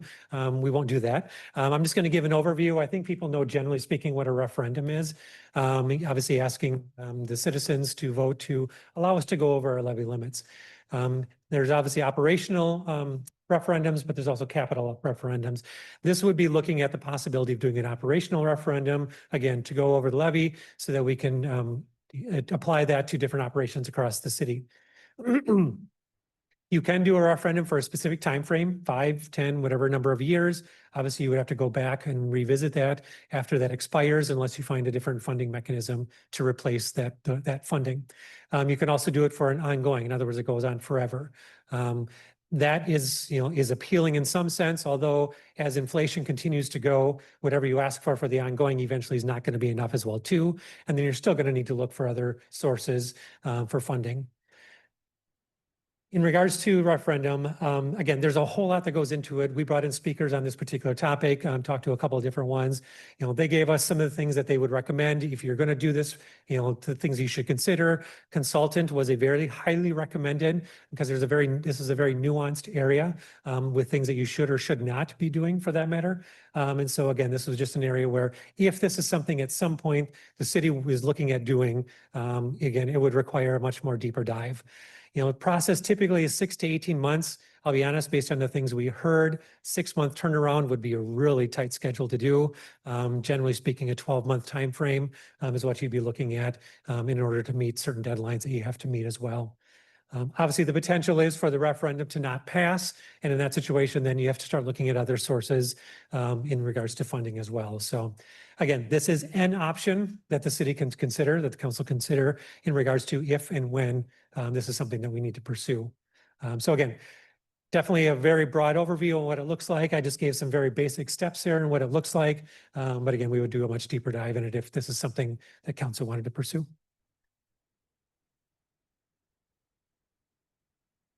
All right, then I wanted to put this as a slide as well too in regards to staffing challenges. When we started this presentation, I did talk a little bit about the fact that when we look around for recruitment and retention and what the workload is for individuals, we'll just make it work kind of a thing, that mentality. That kind of goes back to the issue of staffing challenges. When we started the process of the funding work group, I asked department heads to give me what it is that you need for staffing in order to do the work that you do within your department. And I was very specific. I said, I don't want your wish lists. I want you to tell me what do you need in order to accomplish what it is that you need to accomplish. And so that was the responses I got from the different departments is basically 23 employees is what individuals feel that they need in order to accomplish the work that we're doing right now, the existing work, which is pretty eye-opening. We also did an assessment of, let's say you hire 23 of those individuals, what would it cost with wages, benefits, and then the equipment? Again, estimate only, that's 2.5 million. I'm not standing here saying that we need 23 individuals to be hired, tomorrow. I'm using this as an illustration of just showing that we have staffing challenges that are around the city. Some of them were highlighted in the fire study that was done for the staffing purposes. It just shows that we are having employees do a lot with limited resources. And again, whenever I say that, it isn't a reflection on the city or a council, it's a reflection on what our current resources are and why it is that we need to look at additional resources in order to accomplish anything. Because without doing anything, none of those 23 employees are going to come to fruition. It's just going to be a want that departments want at some point down the road if we can ever afford to do it. And again, without doing something to sustain a financial future for the city, those aren't going to happen. The other reason I put it up there as well is because of just looking, when I work with staff, I work with department heads daily. I see staff regularly. I have conversations, things that are important to people in the workplace. The work and home life balance, that's important to people. And as we try and do the recruitment and retention, those are the things we got to look at. If we're expecting somebody, and again, I'm not saying this is necessarily happening, but if we're expecting someone to work, 45, 50 hours a week all the time, are they still getting that work and home life balance? Or if they're working 60 or, whatever that number is, just making sure that we meet that. The other part of it is, as I talk with staff, I recognize what burnout is. I know what it looks like. I see it more often than I'd like to see it. So we try to do things to alleviate it when it's noticeable, to make sure that individuals are getting the care that they need. We do have some resources for that, but really at the end of the day, it comes down to staffing. Can we help with staffing needs so that there isn't as much stress, as much anxiety on employees when they're doing the work that they're required to do, that we're asking them to do. Again, I just wanted to put that in there because again, that's another piece of what this looks like going forward. When we talk about a sustainable future, staffing is one of those parts of the equation that we got to consider as well. All right, so let's do just a quick recap and then I can stop. Oh, I'm sorry.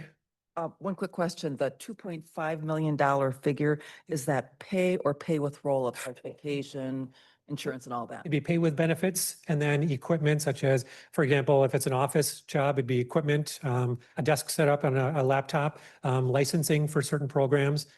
For fire or police, it would include uniforms, those kinds of things. Thank you. So, yep. Alder Jurassic? Did you have a department say that they got enough? I did not get a request from every department. Oh, okay. So. All right, so we're going to do a recap on things because pretty soon you're going to be like, when is he going to wrap up? When is this going to be done so we can move on to the next step? And we're getting there. We're almost there, I promise. So just a recap of the things that we've been talking about. Again, this is all about the city does not currently have enough financial resources to meet the needs that it has. Is shown by the deficit we talked about earlier and the increase amounts that we just got yesterday. And so what is it that we're going to do in order to try and correct that?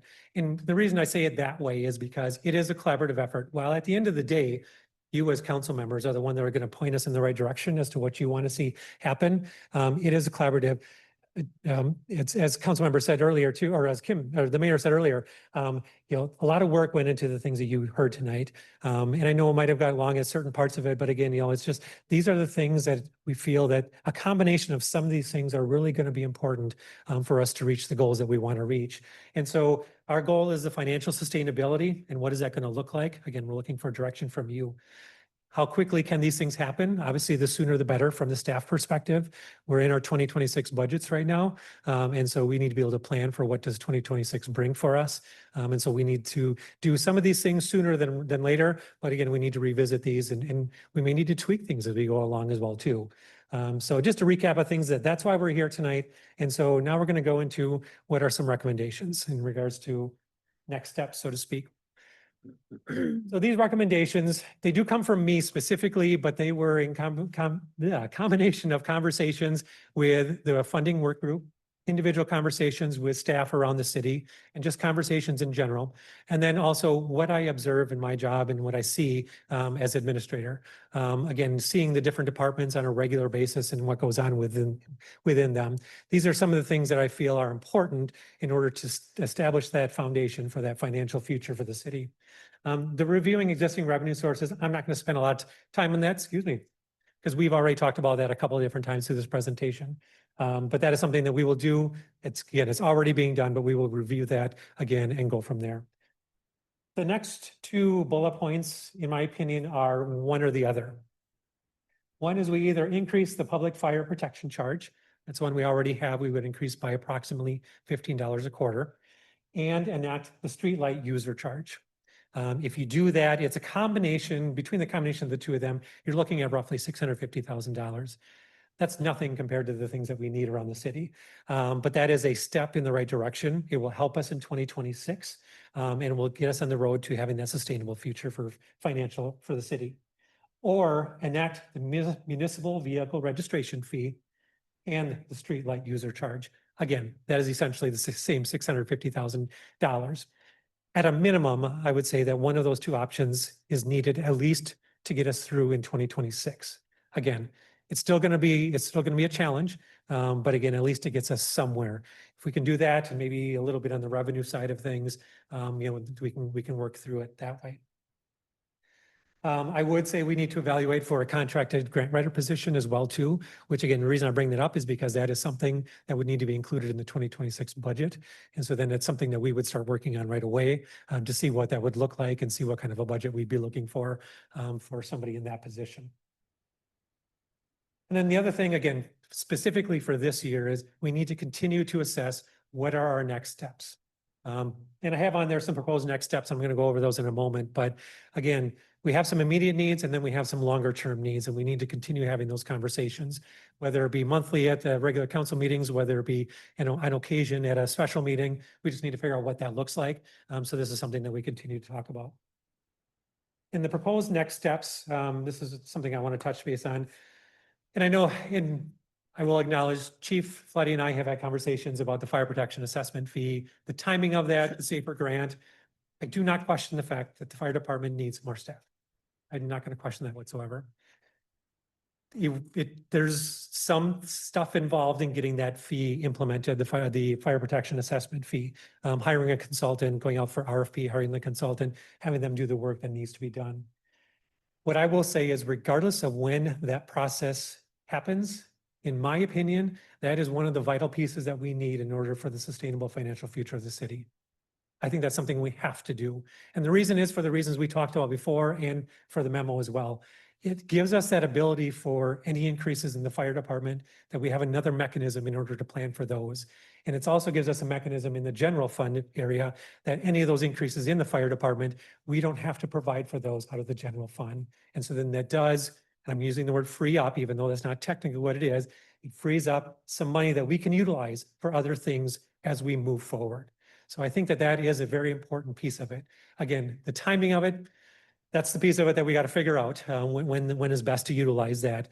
Because again, for utilizing a consultant for the assessment fee, we would have to go out for RFP. We would have to get them on board, get them the data that they need. That's not going to happen before budgets are due on August 1st. And so, do we create two budgets? I just saw Sabrina cringe over there. Because until that is in place, and we don't know when that's going to happen specifically this year, but I know Chief Floody said he will do whatever it takes if need be. Again, the reason I bring it up is it's really about the timing on that one, is when that can actually happen. The other piece of that one, of course, is the SAFER grant. We'd be crazy not to apply for it, assuming we're going to move forward with a fire protection assessment fee, because we need that to be able to fund any new firefighters that we get. I mean, that is the funding mechanism for those new staff there. So in my opinion, those two are important. It's just a matter of timing, and that's something that council is going to have to come up with as you kind of decide what you want to do next. Also, at some point, we need to continue discussing, is there a need for a referendum at some point in time? And again, that's something that should be an ongoing discussion. I don't know that we're there right now, but I do think that is something we need to talk about, whether we're going to need it in the near future or not. So again, we should continue to talk about that. The administrative fee and the park and recreation registrations, again, that's one, we can talk about that at any time. But that's one where, again, I think that would be something that would be helpful. And just, it's something we should be discussing continually. As I said at the beginning of this presentation, this is not a one and done conversation. This is something we're going to continue to revisit time and time again. And I will make sure that we revisit time and time again. Our needs are going to continue to change. Our available resources are going to continue to change. And so we need to keep evaluating as to what's best for the city when we try to establish, there we go, that sustainable financial future for the city. We threw a ton of information at you. I get that. But I hope one thing that you might have noticed in a lot of things that we talked about. So I know there's a lot of fees that are being talked about or charges that are being talked about. So here's my take on the situation. We looked at services across the city when we did this funding work group. I've looked at services just for myself in regards to what can we do in regards to the services that we provide here in the city. My opinion is we are about as bare when it comes to providing the services that we currently have as we can get. And by that, I mean the staffing challenges, I mean the staffing that we have to provide the current services that we have. When you look at the services that we do provide, I mean, we talked about a number of them. I mean, eliminating any of those is there's going to be pros and cons to it, but you're probably going to have, a fair amount of backlash as well from the community. There's a lot of good reasons to keep those services as well. And you look at other services that we provide, again, eliminating services that we currently provide, I don't see that as a viable option. I'm open to a discussion about certain ones if you have a conversation about. But again, those services that we provide, I feel are very important to our residents in our community.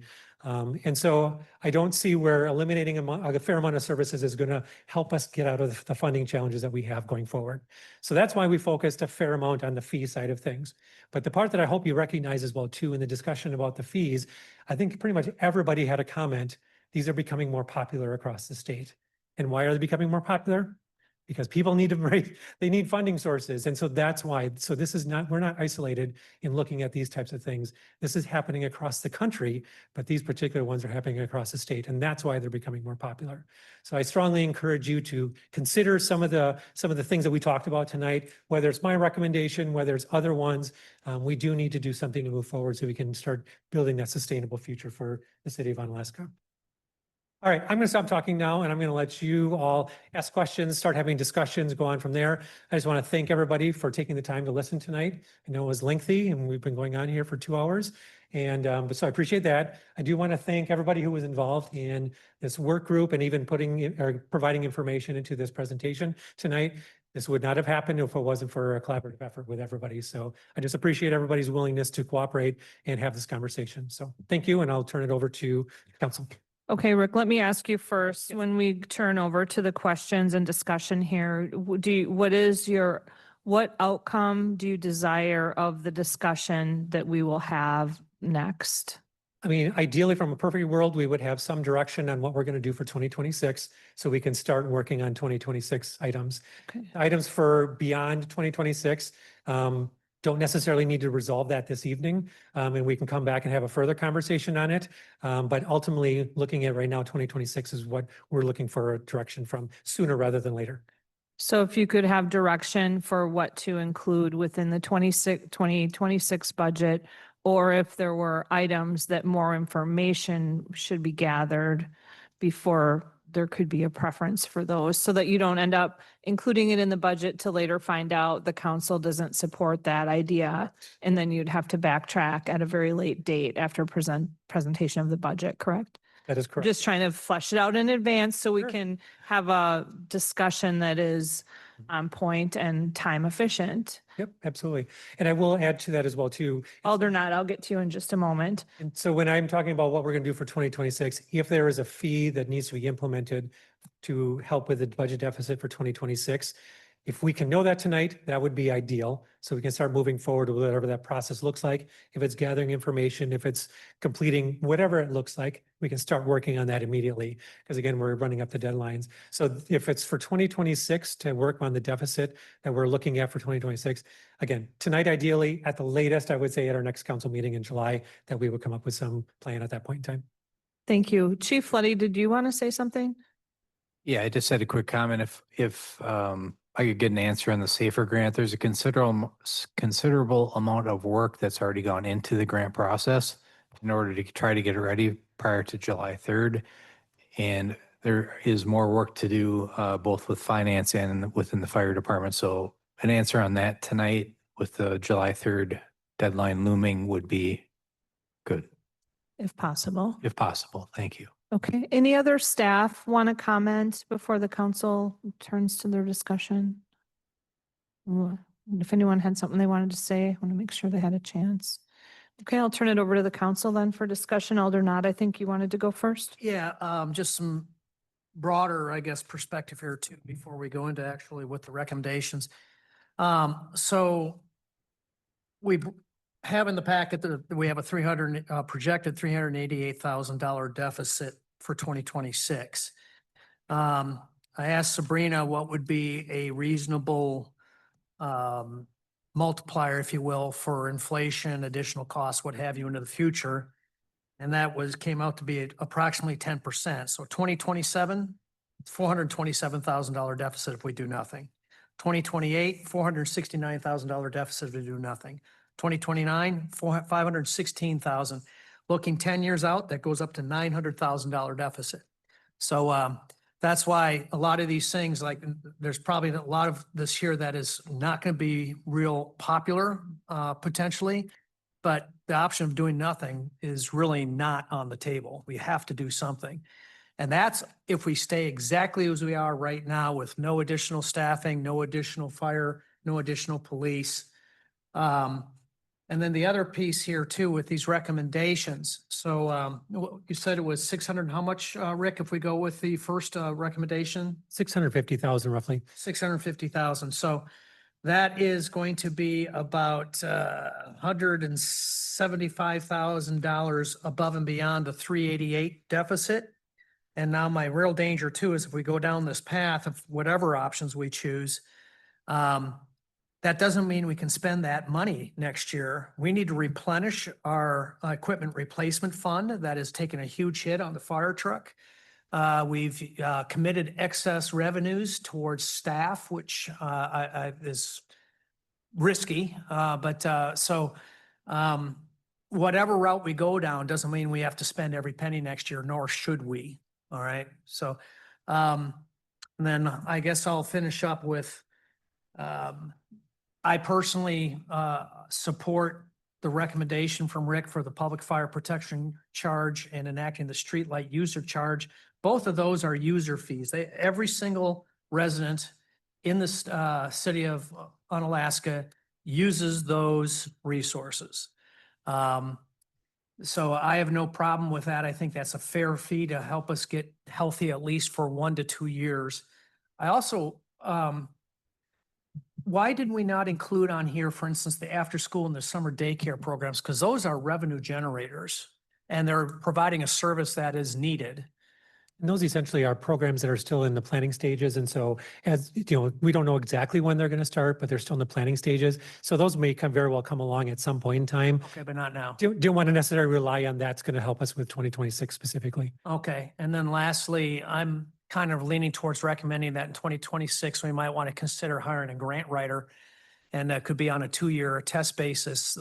In theory, a grant writer would not only cover their own cost, but also provide additional revenues on top of that to the city. I know there are organizations that retain full-time or part-time grant writers for that very reason. It actually brings revenues in above and beyond their cost. And I'd be interested in testing that for at least 2 years to see if that works. Just something to throw out there. We don't need to decide that today, but yeah. Okay, thank you, Alder Knott. Would anyone else like to comment? Alder Milky? So just a quick question for Alder Knott. So as part of the CDA, we're looking at possibly doing this combination, you know, we could bring someone in. So just as part of the grant writer part, I'm just thinking that it'd be a great, like if we did something like that as a trial, and then we could launch more of kind of like a 2-year plan, like, you know what I mean? So I just think it would be kind of interesting to try it out first and then do it. You know what I'm That saying? was my intent too. Yeah, I just was kind of parlaying off it. So it was good thought. Yeah. And I do want to emphasize too, I mean, if you notice, none of the recommendations here are the reduction in services, but they had to be on there. All options have to be on the table because that's where we go. If we don't come up with more revenue, then we must reduce. there's no other option because there's only three ways to do this. You either increase revenue, decrease cost, or do a combination of both. So yeah, at this point, thankfully, none of those reductions in services in order to achieve cost savings are on anyone's recommendations, but they will remain out there if we don't come up with a long-term 10-year solution. Thank you for that. Alder Milky, did you want to continue with any recommendations? I just wanted to just bring that up, but. Okay, thank you. Alder Jurassic? Thank you, Mayor. As far as a grant writer, would it be feasible to do a co-op like Holman, Alaska with Salem together? Hire one grant writer? Because the way Holman's growing so fast, they're gonna catch up to us very shortly. They're gonna be needing the same type of grants that we need. So it'd be feasible to look at that option as far as hiring one person to do all three cities or something like that. The programs are gonna be basically the same. They just feed in different data. That idea has been floated out there as a possibility. I think other municipalities are going to do something similar to what I'm doing here right now and talking to their governing bodies to talk about if that's something that they want to take a look at. So that is something that we could explore. It's been talked about. Mhm. The other thing on recreation fees, being on the park board, I know that whenever a summer camp comes up and the opening comes up, it's usually filled within what, Dan, 2 hours? So it means that we have a high demand for that. So by increasing the fee on that, I don't think we'll cut back demand that much. So that's one option that we can look at. I support the other issues that Steve was talking about, so go ahead with that. Thank you, Mayor. Thank you for that, Alder Jurassic. Any other people want to comment? Alder Lohendorf? Question. I had a question on the fire protection assessment fee that I thought of. Knowing that we're gonna have to potentially reduce taxes, right, to offset that. Are we sure that whatever we're charging in a fee is going to make up or recoup for whatever we're losing in property taxes then? We would have to make sure that the fee does cover whatever that difference is. So the fee would be set to make sure that we do at least that at the minimum. Okay. So, Do yeah. we have any idea how much, I guess it probably would be varied depending on location, but like maybe like an average of what we might have to look at, or are we just still really in early stages of that? Because I know that that part is kind of important, right? If we want to go through with the SAFE grant. Right. And I don't know the answer to that. I don't know if Chief has any information on that one.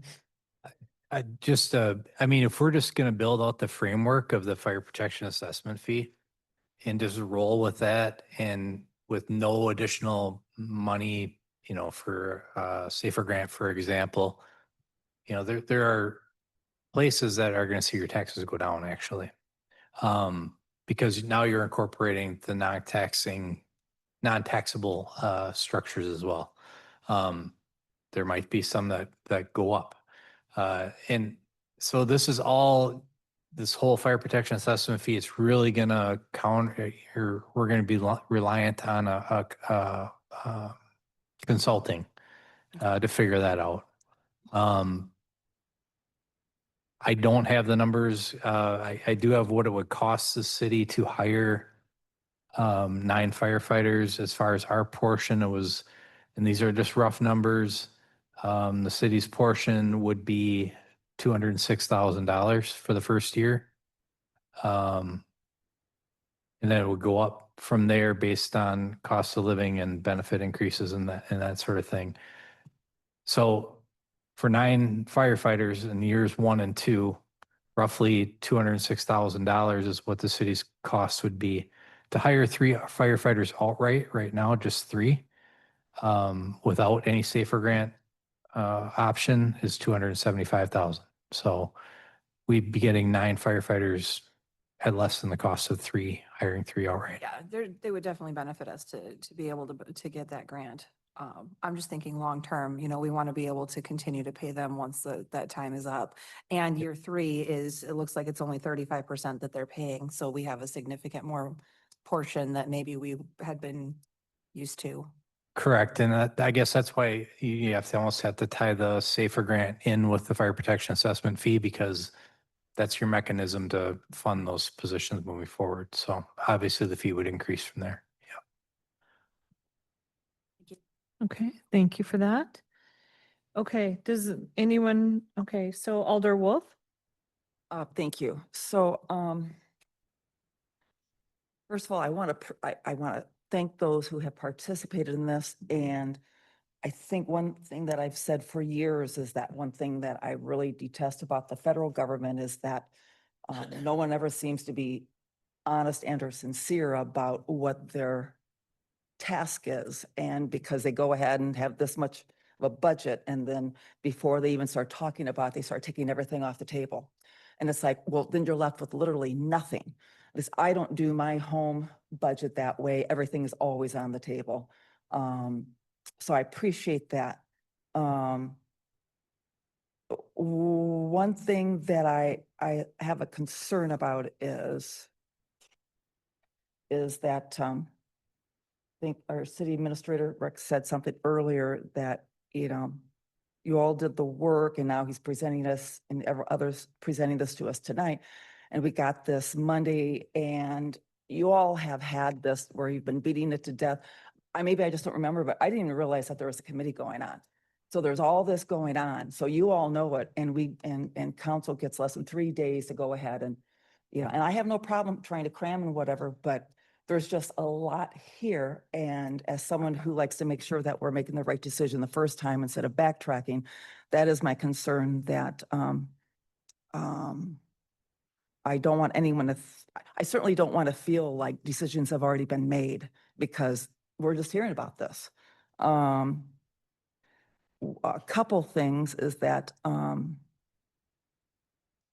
Amanda had mentioned if we wanted, I would certainly take her up on that, but I can't remember what it was. You said that if we wanted, you could get together and give us the municipalities and such that had, was it for the wheel tax? Yes. Yes, that would be, at least that's something that I would really like to look at. Number two, we can't continue to have a $1.5 million carryover surplus and expect the taxpayers to be happy when we're going to go ahead and increase our fees. I look at who is sitting up here and I certainly don't, I'm not looking to disparage anyone, but I'm just going to state fact. There's very few people who are sitting up here who have knocked on doors in the last 3 years. I've been challenged 8 of 9 times when I have run. Last spring, I knocked on over 1,800 doors who are spring voters in less than a month. I talk to the people. I know who my constituents are. They ask me many questions. I'm more than happy to educate them about what we do here in city government.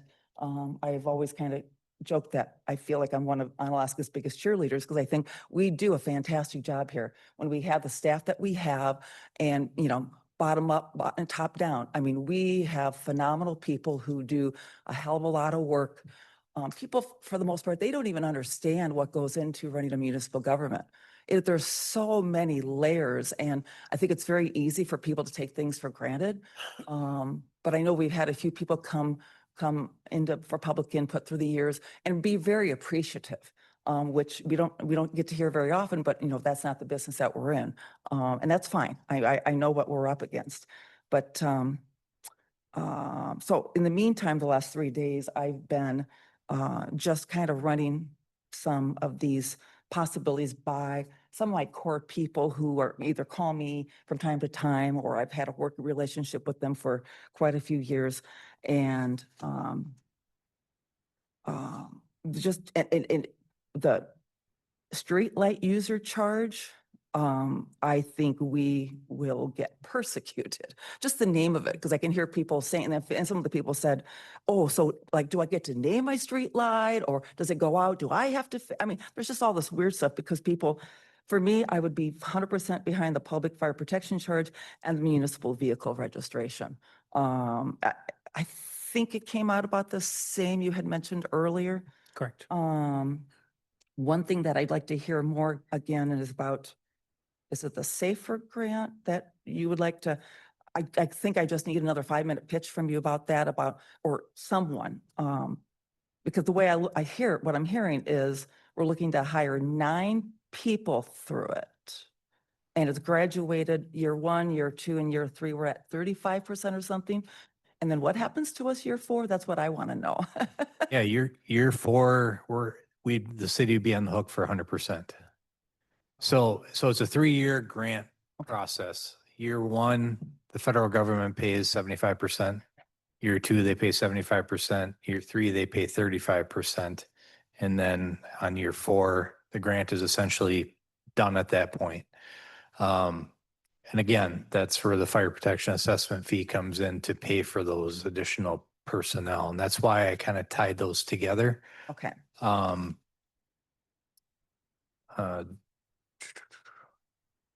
And I guess one quick question follow-up that I have then what happens if that grant dries up year 2?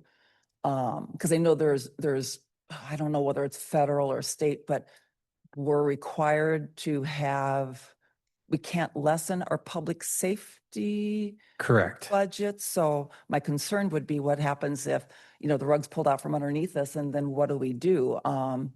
I always like to plan for the worst and hope for the best, but I 100% agree with you. So you're talking about the maintenance of effort reporting that we have to do for the state. yes, That's an additional 15% of shared revenue. So yes. that, again, that just reinforces the need to tie the fire protection assessment fee to this. So we have a mechanism that if for whatever reason, I don't have the notice of funding opportunity in front of me. So if the rug is pulled out from us in year 2, I don't know if we get all that money is guaranteed up front and that's kind of guaranteed for 3 years, or if they can pull away the funding. I have no idea. I can't answer that question. But for reasons like that, that's why, again, the fire protection assessment fee would be recommended to do in conjunction with the SAFER grant. And that's where Rick and I got into a little bit of a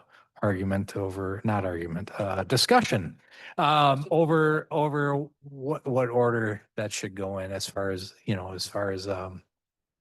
when we should start researching that. So, yeah, we would need to fund those positions. Okay, thank you.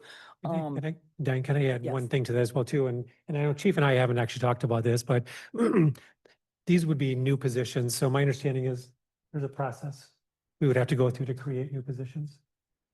Correct.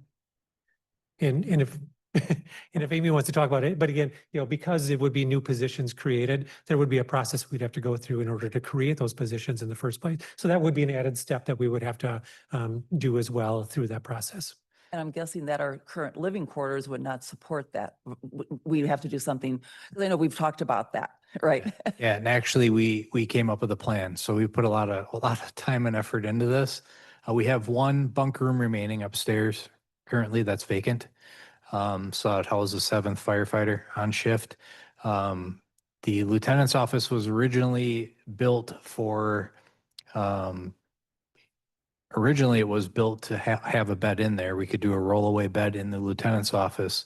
And then we have an inspector's office up in the admin area that could also house a rollaway bed. So we've thought about this. That all can be done with very limited funding, a couple of rollaway beds and maybe some blinds or something, but certainly we've thought about that as well.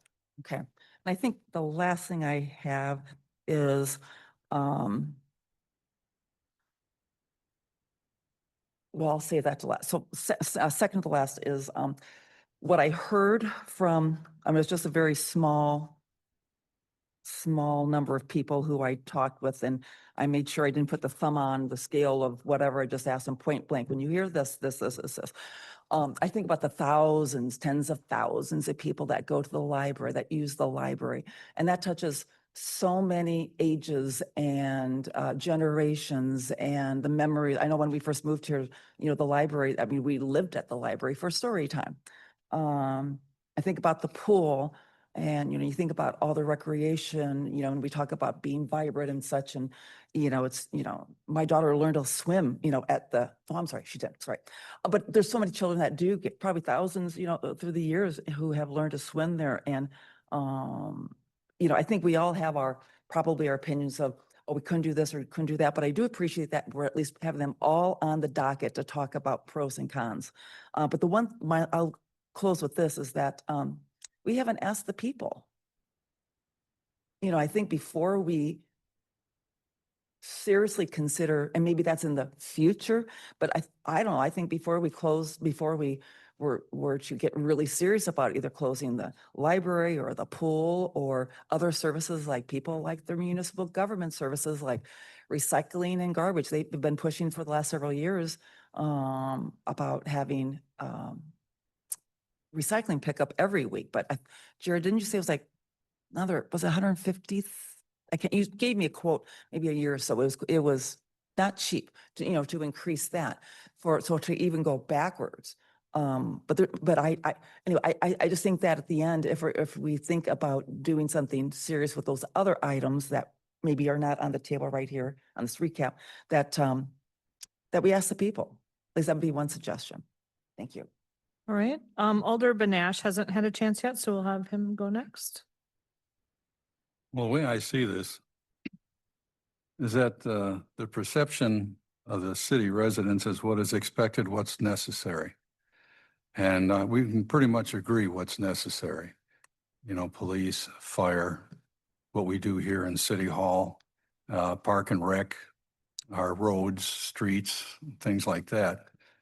And as is considered a senior citizen, as much as I hate to admit it, any increases aren't always welcome, but and you'll always get people who are going to be mumbling about, now I got to pay more. Unfortunately, that's the way it's going to be, and we have to accept that. I understand that we're going to need to do something. I do agree with Alder Wolf on two things: in the PFPC charge and the municipal vehicle registration fee. I think we should go in that direction. I do agree with the SAFER grant. I sat through when we had the consultant come here and talked about the fire department. We have to do it. I mean, if you're one of those men and women that are in the fire department and you work EMS, some of the things that you see and deal with, same thing with the police department, it takes its toll mentally. So they need to have time, and need to have a break, and they need to have more people, and we've got to adjust to it. And it has to be done. We got to start. And I think now is a good time to start. And I think with this PFPC, it gives us an opportunity to move forward with those issues. So I would wholeheartedly support what I just mentioned and the SAFER grant. And as much as people in our community may not like the idea of increased fees, I think we can easily make a case for it. And a referendum may come at some point in the future, because we don't know what kind of money the state is going to send to us, how they're going to share. We don't know how the federal government is going to share. So the municipalities are left on their own, and we have to come up with solutions. To me, this seems like a credible way to do it. As much as difficult it is for myself and those of us that are aging and have a certain income, it's something we have to accept. It's not always liked, but it's necessary. So I would go in that direction. Thank you for that, Alder Banash. I'm going to give Rick a chance if he wants to comment or say anything. That was round one. So if Rick wants to say anything or redirect or whatever, and then we'll do a round two for each of the alders. Sure. No, thank you, Mayor. In regards to the recommendations, and I'll go off of what Alder Banash just said as well, too. Certainly the ones the combinations that I recommended, again, not necessarily married to those combinations. So the one that you have suggested, I would certainly support that as well, too. It would give us a little, depending on what the municipal vehicle fee would be, would give us where you establish that. It would give some a little bit of additional as well, too. So so certainly can agree with that. And again, for running the risk of having another fight with our argument with Chief Letty,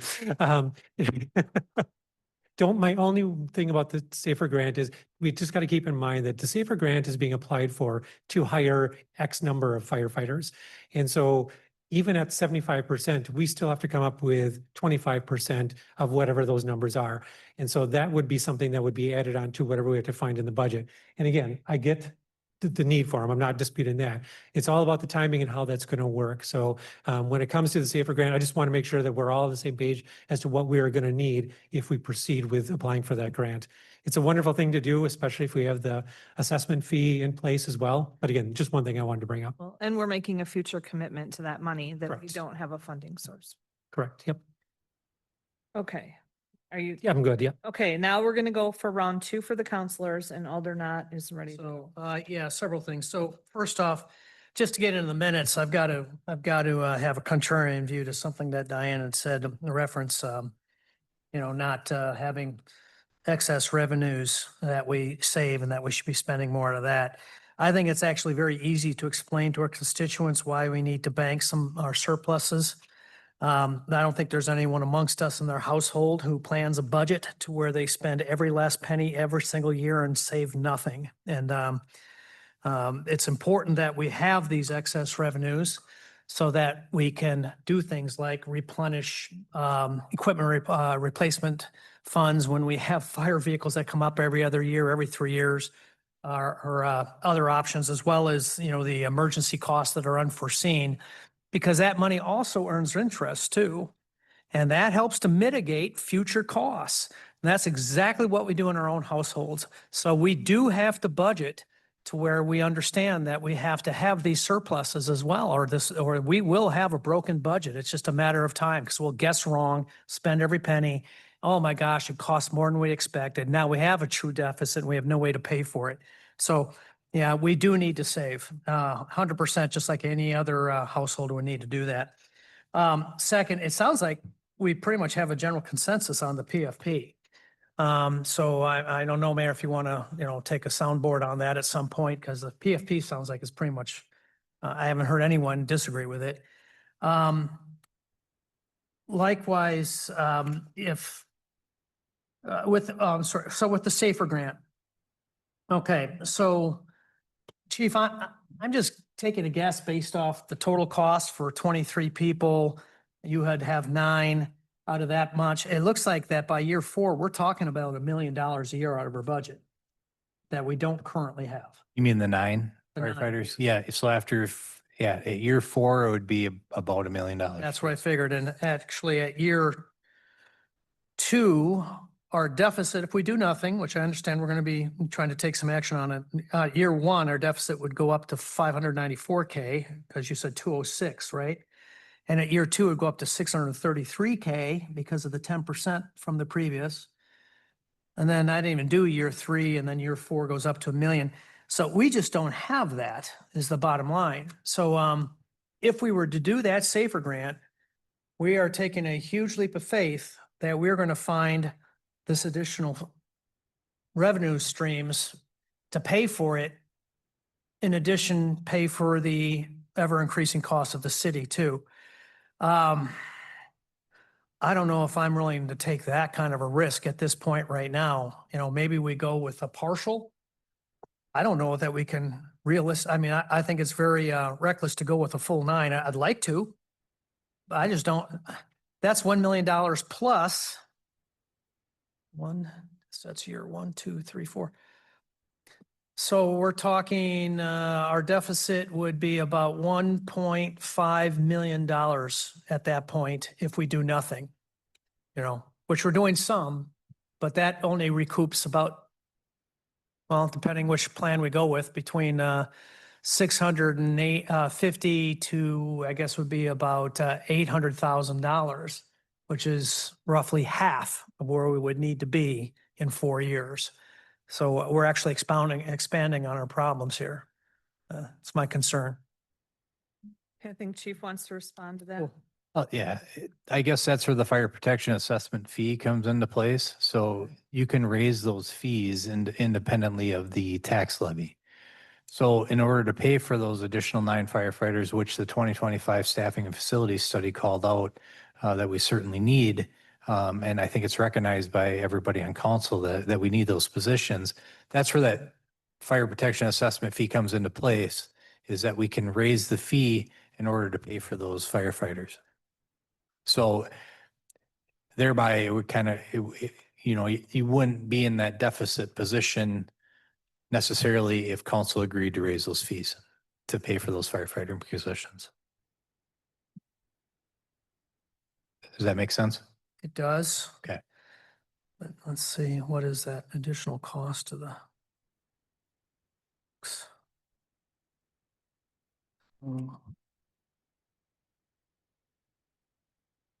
Okay, well, Aldernott figures Yeah, that. please. That's Can we move on, Aldernott, Yeah, or? please. Okay, Sabrina, did you want to make a comment? Yeah, so the SAFER grant though, in year 4, that $1 million would be passed on to the citizens, correct? Via the fee.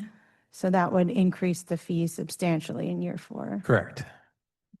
Yeah, so.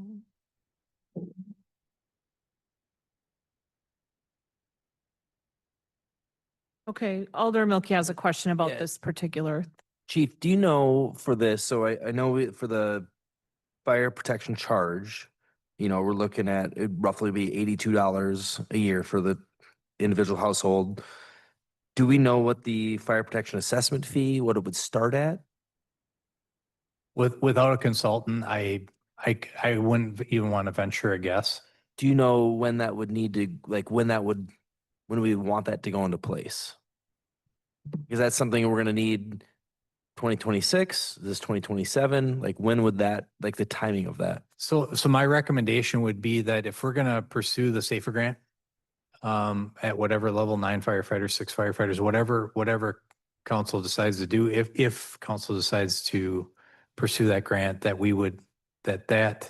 fee would coincide with the SAFER grant in order to fund our portion of that. So what I envision is for that, if we're doing the 9, just because I have those numbers in front of me, our portion of that is the 206,000, I believe it was. So we'd assess that fee to all residents throughout the city to cover that $206,000. It would go up a little bit due to, you know, in the following year that would go up again, even though it's still paying 75%. That fee would go up a little bit that following year because it does not cover wage increases. And then in year 3, it's going to get bumped up even further because it's only covering 35%, or the federal government's only covering 35%. So you'd raise the fee to coincide with the increases in order to cover that. So it's not affecting the tax levy or our general fund. Okay, so Sabrina is going to comment, but I'm just doing like super quick math. If it's $1 million and there's 7,000 houses in Onalaska, that's $142 a house. Just That it like would super quick math. Yeah, that it would increase in the 4th year, right? I think that's the math you were trying to do. But my understanding is we wouldn't change the fee every year, correct, Chief? Yeah, I wouldn't recommend changing it every year. I'd make some So then estimations. the general fund would have to bear the cost? I would set it up kind of like an enterprise fund. So you would set it up in advance, say 5 years is how I envision this going. Obviously up for discussion. And a second point, this is not just billed to homeowners, it's also businesses as well. So we have to include the businesses, taxable and non-taxable entities alike. So the comment about the fees being $142 per household, we'd have to include the businesses as well. So that's why I'm not trying to even venture a guess on how much it would cost, because I really don't have an answer for that right now. And when you spoke to Baker Tilly, did they say that is common, that we could set it like more than what it is for like the 5-year span, like the fee? I did not talk to Okay. Baker Tilly about that, but I guess in my head, that's how I would do it, because would we want to increase fees every year? I don't know. Maybe we would. In my head, increasing that fee every year just seems. I just know for the recycling fee, when we enacted that, like we do it per year and it was based on our actual costs, and we had to take like any grants out. And we have to set that every year. So that's just new to me. The fee is new to me in general. So we would have to just learn more about that.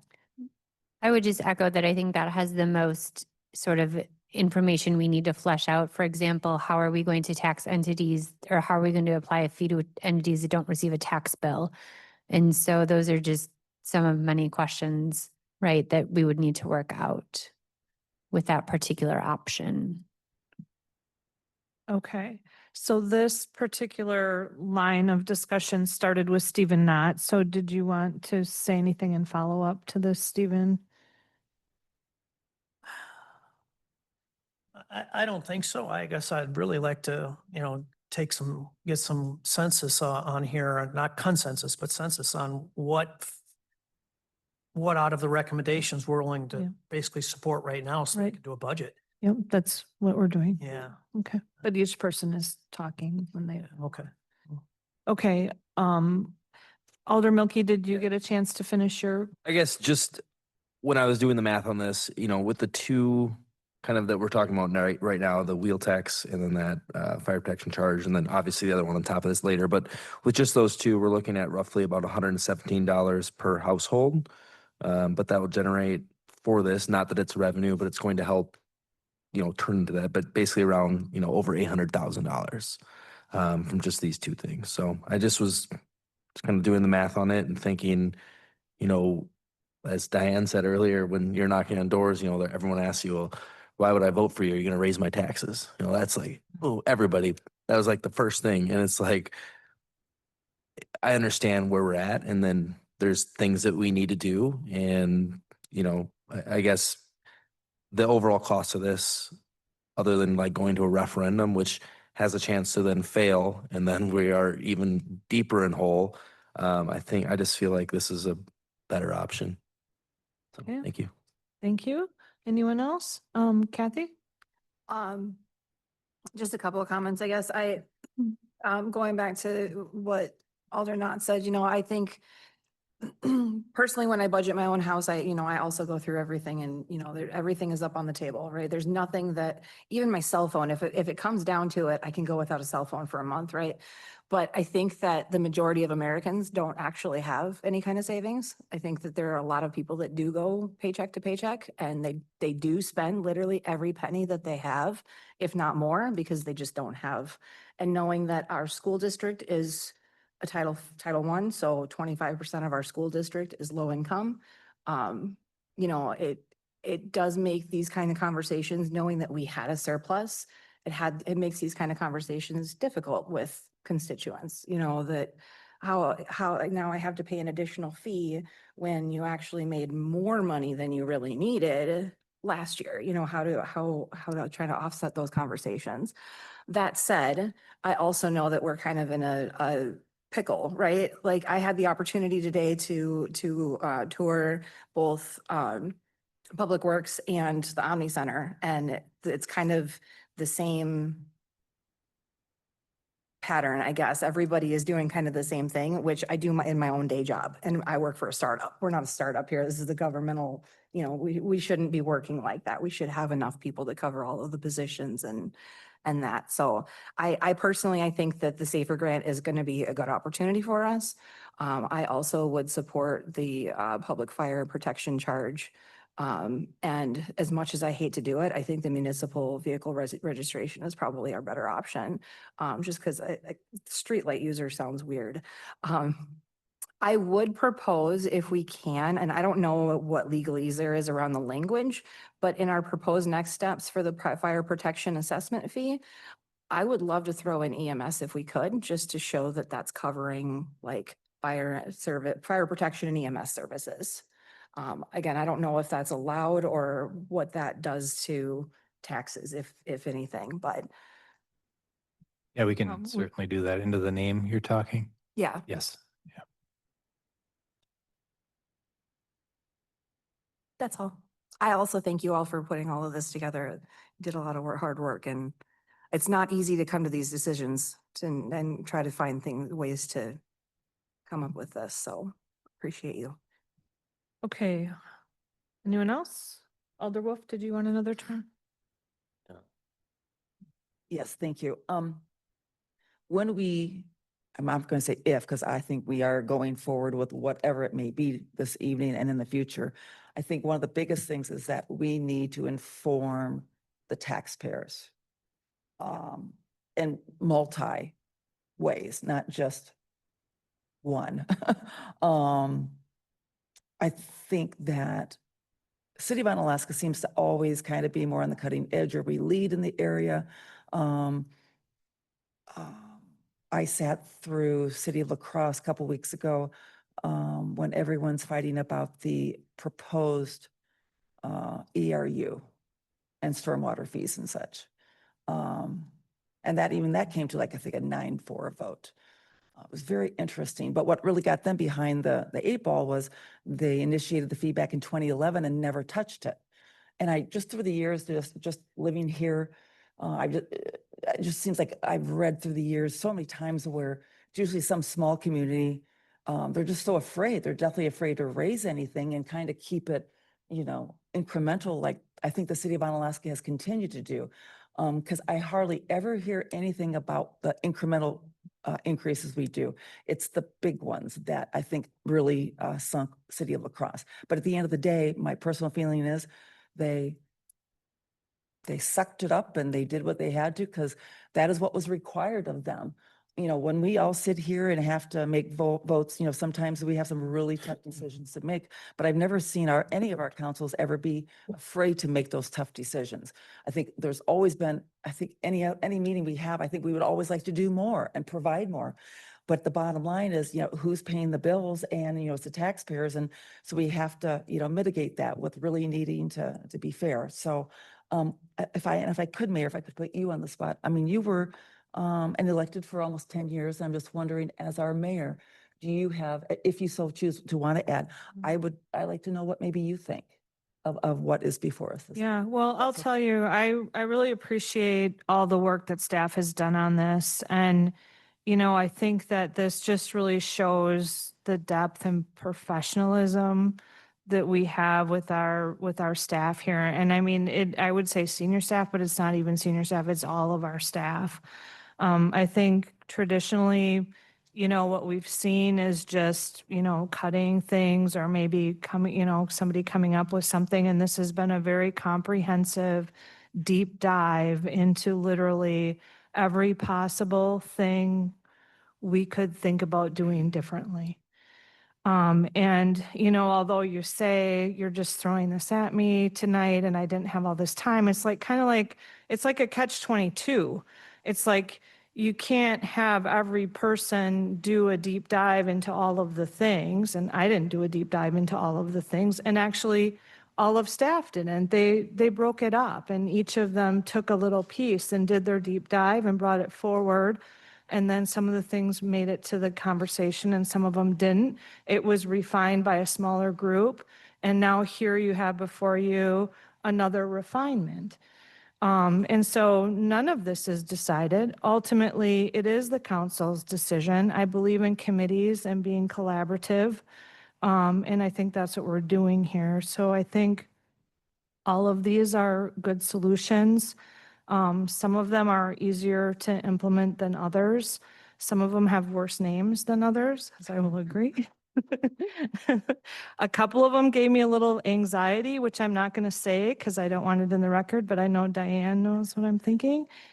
But I just really want to applaud all of our staff and Rick, our city administrator, and the hard work that they've done on this. And ultimately, it's a council decision, and, and you're having the opportunity to input your decision here because, Rick could have reviewed this and put it in, you just made the decision and then revealed, had the big reveal. And then you guys could have been like, he could have been like, well, that's what we're going to have to do. It's either that or cut positions, and we're not doing that, right? Because we all agree. We don't want to do that because who would it even be? We're already so lean and people are already struggling. So we're not going to do that. We're going to be more comprehensive about and collaborative about what we're going to do. And so, we'll support what the council decides end of the day. That's I my 2 appreciate your cents. comments and Thank your you. input. Thank you. Thank you for asking. Okay, so, but we still need to hear from Jim Benash and Larry Jurassic. So Jim, go ahead. Chief, as I understand it, at the SAFER grant, you don't necessarily have to apply for 9. Is that correct? That's correct. So if you were to go for 6, 5, 7, you could also do that as well, correct? That's correct. I would recommend multiples of 3 though, only because there's 3 shifts. So you're adding, if you do 3, you're adding 1 per shift. If you do 6, you're adding 2. I guess for me, is it easier the perception of moving slowly with an increase in staff? Is that something that the public would be more receptive to? Or as a council, do we accept the fact that we should go with 9 right away and then let it go at that? So I guess that's something I would propose to the council to think, do you want to go with 9 or do you want to go with 6? Or 3. And, or as Steve just mentioned, or 3. But just based on what the consultant said and reading that report that they put together, I think 3 isn't enough, in my opinion. So, and the other thing is too, I know about fees and when they're increased, for myself, because of my age, my insurance goes up. So, I recognize that fees go up. What are you going to do? But I would support the SAFER grant if, depending upon how the council feels, if 6 would be more palatable than 9. 9 is the ultimate. 6 is apparently doable. Not preferred, but doable. And again, as I mentioned, I am for the PFPC charge. Is that something we need a consultant for? Oh, go ahead, Sabrina. We've used Ellers quite a bit, just for different things. They do our TIF reporting and things of that nature. They didn't quote me any price. They just told me if you're ready to move forward with it, give us a call. If they did, I'm sure we could find it in our budgets for 2025 without going over budget. I can't imagine they would charge us more than a couple $100, maybe $1,000 at max, to help us with the application. They might just send me the application and I might be able to do it myself. I just don't know what it entails at this time. Okay. All right, thank you. And the other thing I would support is a municipal vehicle registration fee of $25. Okay, and then Larry, you're the only one that didn't have number 2. Thank you, Mayor. What scares me a little bit is what the comment Steve made about, in 3 years, it'll be $1 million. 4 years. 4 million, yeah. 4 years it'll be. 4 years. In 4 years, we're probably also gonna be doubling that because they want a new fire station. But it's one of those things, you damned if you do and damned if you don't. And we almost have to go the route that we've been talking about all night tonight. To build up the fire department. It'd be nice if it was only 7 or 6 or something like that too, but yeah, it's one of those choices that we get paid all the big bucks for. So thank you, Mayor. And I want to add my support to it, saying that all the work you guys have done is fantastic. I mean, the reports here, the memos, everything like that really allowed us to help make decisions. So, thank you, Mayor. Mayor, 10 seconds. Thank you. I didn't actually put in my recommendations for the fees that everyone else did. Okay, sure, go ahead. Definitely for the PFP. I was actually for the streetlight system, but it sounds like everyone else is for the wheel tax. I'm fine with that. Okay. And yeah, definitely if we're gonna go with the SAFER grant, I'd want 3 or 6, not 9. Okay, so Rick, do you need a motion or? I think it would be helpful to have some kind of action by council as to which direction they want to go. The other thing I want to make sure that so if the SAFER grant is going to be moved forward, that does trigger some other things that have to happen as well too. We have to have approval for funding for a consultant because we have to move immediately to start looking at the assessment fee. And that's assuming that that will get done by the end of the year. So if we're awarded the grant and assuming we can get that fee in place, those are all assumptions that we have to make right now. We also have to create the positions. And so there's a process for that. So there's a number of things that have to happen. So if we're going to move forward with saying apply for the SAFER grant, we need you to approve the funding for a consultant tonight as well, because that needs to happen ASAP. And then we need to start the process of approving whatever number of firefighters that you're going to approve. I just want to make sure that we're clear that those are the things that also need to happen tonight if we're going to say, go ahead and apply for the SAFER grant. Now, it's possible they won't, we won't get the SAFER grant at some point in time, and then we'll just have to figure out what we're going to do at that point in time. But again, those are some other things that would have to happen tonight as well. But yes, from my perspective, and Amanda can chime in if she wants to, some motions pointing some direction would be helpful, because then we have it on the record officially that this is the direction we want to go. So can I just say though, that I think that really, you would just need and correct me if I'm wrong, you would just need the direction to apply for the SAFER grant, because we wouldn't know that we received it or not. And so that would give time until the next council meeting is only a couple weeks away, that we would be able to wait until then to work out what would be needed to move forward with the SAFER grant. Are you talking about like with the Getting consultant? whatever you needed to move forward with starting the process for the SAFER grant? Sure. And SAFER grant is something that they can do because they Not the SAFER grant, the, assessment fee. yeah, like the consultant for, preparing an RFP for the consultant or whatever that is. Correct. And the only reason is, I mean, I think it's going to take a couple of months for them to do the work. That's after they're hired, going out for RFP, hiring the correct ones, having them collect the data and provide us with the response to what would this fee look like, those kinds of things. We're June right now. And so putting all that together, and then we still have to figure out from a budget perspective, are we budgeting as if this is all going into effect, or are we budgeting because if it's not going to go into effect? So there's a number of moving parts of this that would really need to be addressed sooner rather than later, from my perspective. Right, but he would just be applying for the grant. When do you find out if you get the grant?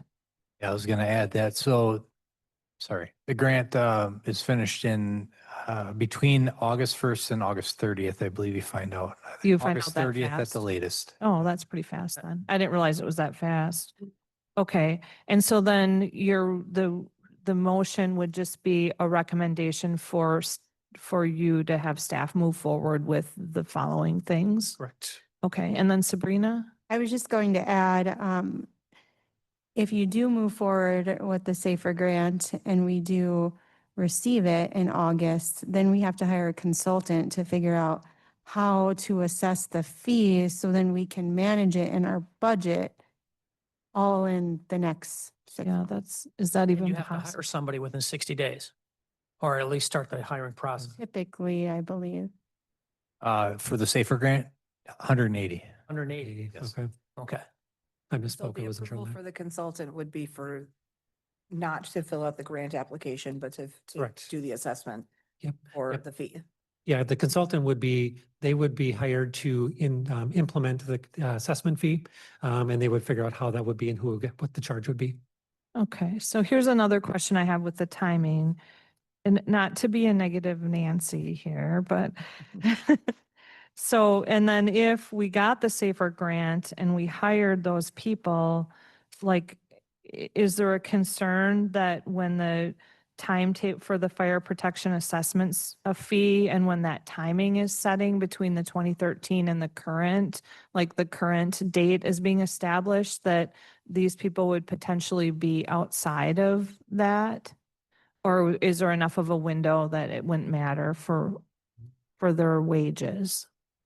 That's an excellent question. I don't know the answer to that one. Yeah, we don't know the answers to that. At this time, that's what a consultant would do. We'd be able to get a lot of those questions answered. Whereas, like, as your finance director, I'm going to be honest, like, I would want to hire the consultant and understand fully all of these questions that you're having before we would like pedal to the metal. But that's my opinion. Correct. Okay. Okay, Chief, did you want to comment? Yeah, and I'd argue that we don't need to wait until August or when we find out that we're successful or unsuccessful for the SAFER grant. I think moving forward, if we're going to add personnel to the fire department, we're going to need to move forward with the fire protection assessment fee anyway. So my argument would be that is if we're going to do this, that we could start right now, get the consulting done right now and move this forward for future years, if nothing more than to build out the framework. If we're unsuccessful with the SAFER grant, say in August, end of August, that we find out that we're unsuccessful, maybe we just have the framework built out for 2026 and moving forward. I think regardless, the city can't afford to have $1 million on the tax levy. It's not possible. We're going to need to move forward with the fire protection assessment fee regardless. Yeah, I don't think we're disagreeing with that part of it. It's just the timing of it. Sabrina? Amanda, would we have to go out for RFP for the consultant? Likely, if it's going to cost us more than $50,000. We also may have to do a budget amendment unless we have budget allocated to pay for this. We do not at this time. And I do believe that the estimated cost was 30,000, if I remember correctly. Okay. So. Okay. So either someone can make a motion or we can start another round of discussion. Alder Banash. I'd like to make a motion to increase the public fire protection charge and enact a municipal vehicle registration fee at $25. I'll second, assuming that's the $15 extra you're talking on the PFP. Yes. That's the water one. Yep. Okay, we have a motion on the floor by Alder Banash. It's been seconded by Alder Knott to increase the public fire protection charge and to enact the municipal vehicle registration fee at a rate of $25. Is there discussion? Alder Wolf. Thank you. Are we looking to enact the municipal vehicle registration fee as of 1/1/26, or does it matter, or what are our thoughts? Amanda Jackson. I personally, and this is just my personal recommendation, would be to do it as soon as possible, just because our equipment replacement fund has taken a substantial hit in the last several years. And so what little revenue we would get through the remainder of 2025 would simply allow us to perhaps put a little bit more money in our equipment replacement fund by offsetting operational costs. And as a follow-up, then it would be, say if it took effect August 1, so the fee would be based on, It can't be before November 1. Because it's got that 90-day lag. And so if we pass it in July, I mean, I guess it could be October, like end of October. so it would come due sometimes yet this year, and then it would be renewable 12 months later? It would basically start to hit people's registration fees as of whatever date. So if you go to register after the date we enact it, it'll be there. Okay. If you've already done your registration for this year, it won't hit you till next year. So if I heard you right, then anytime, like if I'm in October, if I'm a February, I won't get the charge until I re-up my license, for my plate. Okay, got it. Correct. Thank you. That makes sense. Okay, and this stuff will have to come back anyways through the committees. Okay, any other discussion on the motion? Okay, all those in favor, please say aye. Aye. Any opposed, say no. Okay, that motion passes. Are there any other motions? Any oth- We need to do a motion to hire the to approve the funds to hire the consultant. Is that what you said? Just, so you're looking to, for the fire protection assessment fee, hire a consultant to start working on what that would look like, and how that would be assessed. I think you can just direct staff to move forward with it, probably would be. Yeah, I mean, we'll probably have to come forward with something in July as to how the funding is going to work and that kind of a thing, because I don't know that we have necessarily an account at the moment where that would come from. So as Amanda said, we might have to do some kind of an amendment to the budget to do something with that cost, if that's the route I want to go. But we could, And also if you want Chief Floody to apply for that SAFER grant, and if so, how many firefighters he should apply for. I will say, I do agree with Chief Floody that regardless of the SAFER grant, the starting to look at the fire protection assessment fee, again, from my perspective, I believe that we can start doing that anytime. When it goes into effect, we can figure that piece of it out. But from my perspective, that is a thing that we should enact at some point in time. How quickly that moves, again, that's up to council to decide. So maybe we should do it as two separate things in case everyone isn't in agreement so that we can at least just kind of chip away at things we're more likely to agree on. It works. Amanda, I Just a think- suggestion. Sure. I think Amanda has a comment. Motion too. For the staff to Amanda, look at it. I don't know. Amanda? Well, yeah, I guess that's what I was gonna say is I think at this point, just given how, I mean, well, broad, but also kind of narrowly tailored our agenda was for tonight. You know, I don't think it implied that we would be directing, you know, funds. And Okay. so I think that if the goal is to hire a consultant, that we would need to direct staff to bring the plan back at July Yeah. to basically, you know, how we would do that, like, Well, and that was how I intended the motion that we just did, like was to direct to Mhm. move forward to develop these things. Yes. Like they're still going to all have to come back. And that's So- how I interpreted your motion, was to start looking at that and bringing it back, but maybe I misunderstood, so. Second, the motion Kathy made. I don't think. Yeah, no, I was just asking. Oh, I thought you'd made a motion. Sorry. I thought you had made a motion as well. Although we need a motion, they're just gonna. Okay. Plan next month. If you would like, we can come back with a plan in regarding the start the conversation about the implementation of the fire protection assessment fee and how that would look. I think we could just give a direction without the motion So. Mhm. because you're not really, Correct. The one about the other fees, that one I wanted a motion so that we were kind of locked into the extent that we will start the work on that one. With the fire protection assessment fee, what it sounds like is we'll bring it to July meeting to talk about what is the next step. And that's how I'm interpreting what we're talking about now. okay. And then what are we going to do about the SAFER grant? Amanda, can we make a motion regarding that? Because the chief would need direction if he was going to apply for that. Otherwise, Yeah, I mean, I think you can direct him to apply for that. okay. I would think so. I'd make a motion to move forward with a SAFER grant application for 6 firefighters. I'll second. Okay, we have a motion on the floor by Jim Benash. It's been seconded by Kathy Lohendorf to have the chief move forward with the SAFER grant for 6 firefighters. Is there discussion, Aldernon? Yeah, I still think 6 is too many. I'll go ahead and take risk with 3. We can always, assuming the program is still next year and there next year, which I know you said there's a risk there, it might not be, or it might be reduced. We can try to look at where over the next year, where are we going to get all these funds? We have increased both police and fire, but substantially, I would argue, over the last 5, 6 years. So it's not that we're neglecting them, but we have limited resources. I just don't know, even with 6, at year 4, that's going to be approximately $660,000 we got to come up with annually. And right now we don't have it. So we're increasing these fees right now. It still won't pay for it. So we're still going to be right back to where we are right now. So I cannot vote for 6. Not that I don't want to, Chief, because we're putting ourselves at risk. We haven't identified how we're going to pay for it. I just find out that that is irresponsible.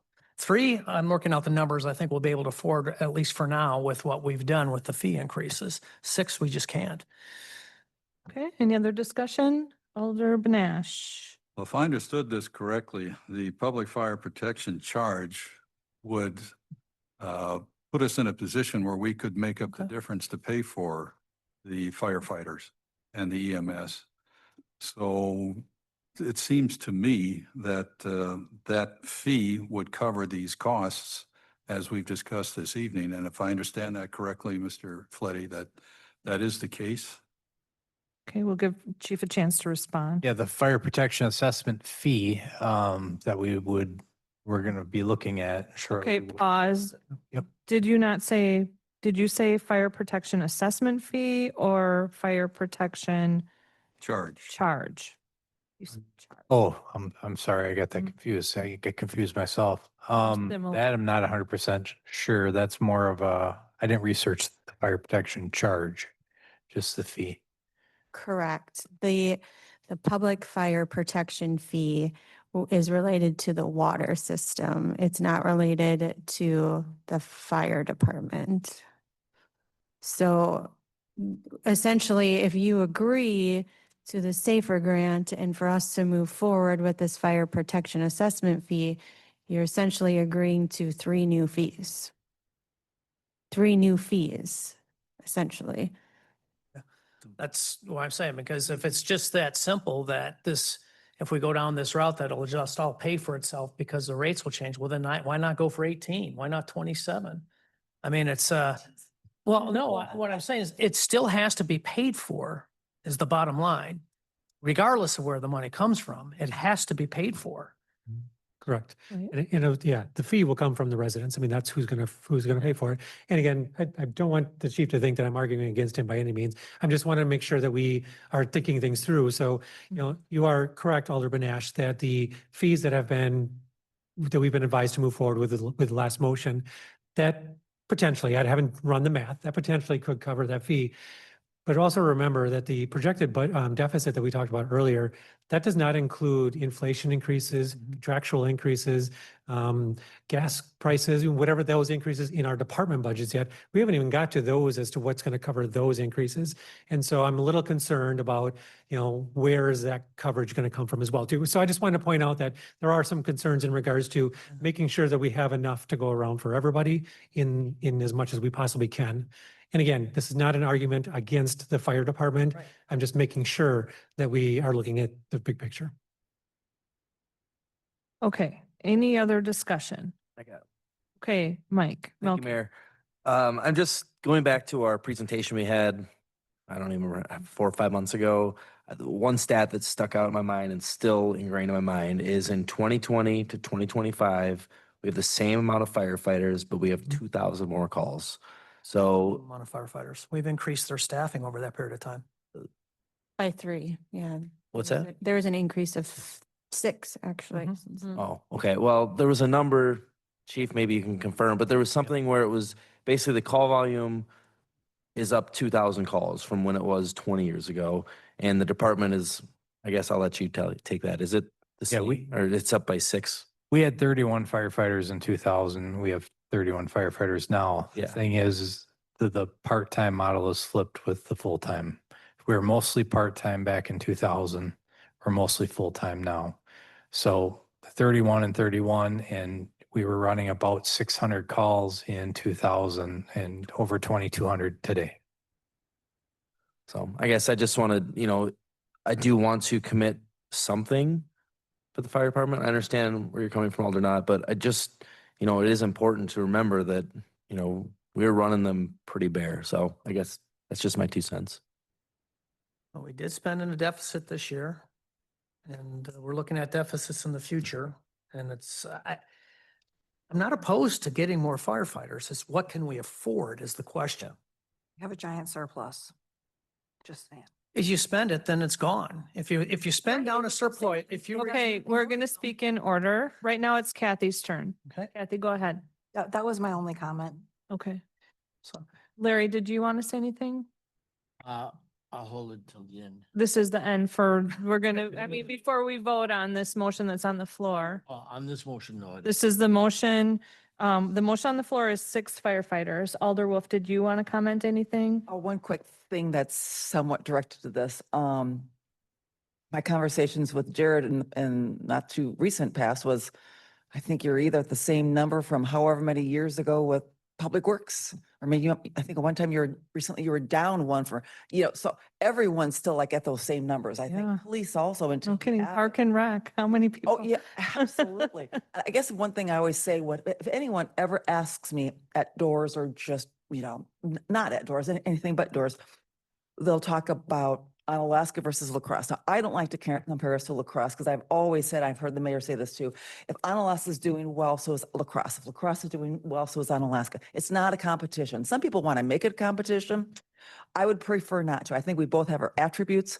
But I've always been one to say, to defend what we do here is we run a lean, mean machine. We are so frickin' lean. And I challenge anyone out in the public who has said, oh yeah, but you got this, you got that. I'm like, yes, we do. But I've always, my other line always to people is I'm going to tell you what you need to hear, not what you want to hear. And the majority of the time people are like, well, I didn't know. I'm like, well, you don't know what you don't know. And I'm more than happy to educate them because again, I'll say we do a fantastic job here. There's so much pressure and so many ins and outs of running municipal government that I invite anyone to come for a day or come to a meeting and just sit through what we're like talking about tonight. And this isn't really any different than any other meetings, just some go a little bit easier, but we need to make tough decisions. I certainly understand what Aldernaut is saying. I would just recently pose that same thing where someone wanted me to spend money in these chambers, but we didn't have a way to pay for it yet. So I understand because I really freaked when we're making decisions and we don't have a way to pay for things. So, Okay. yeah, we're just all really lean. And if I think if we can do something for a department, especially just like with construction jobs, you know, if the state will go ahead and pay 50% for PH roundabout, I'm all in. Same way if we get some type of grants, I'm in also. So I think 6 is a good happy medium. It would be nice to think if the chief could go to sleep tonight knowing we're going for 6, it's not 3. So I will be supporting the 6 tonight. Thank you. Okay, we're going to do last chance if anyone wants to make a final comment. And we'll start with Aldernaut and then. Again, Take anyone what I haven't heard is how we're paying for this, other than I guess we're just going to charge the citizens that much more. But folks, the surpluses, we did this on the last budget cycle. We hired 3 people based off surpluses. You cannot use surpluses for reoccurring costs, and salaries are reoccurring costs. You are guessing that you will constantly have this additional revenue, number one. And number two, you're going to be spending down every year your surpluses. Surpluses are to be used for unexpected emergencies, and they are to help make you more fiscally sound as well by earning some interest. I'm going to give you an example. Let's say I have a job where I, every year for many years, have gotten this really nice bonus. Therefore, I'm going to go out and buy a really nice car that I can only afford if I get that bonus, but I've always gotten it, so I can expect I always will. Well, I'm locked in for the next 5 years. What happens if I don't get that bonus? All right. We cannot use surpluses on reoccurring expenses. It's bad governance. We have to stop doing that. Okay, Banash.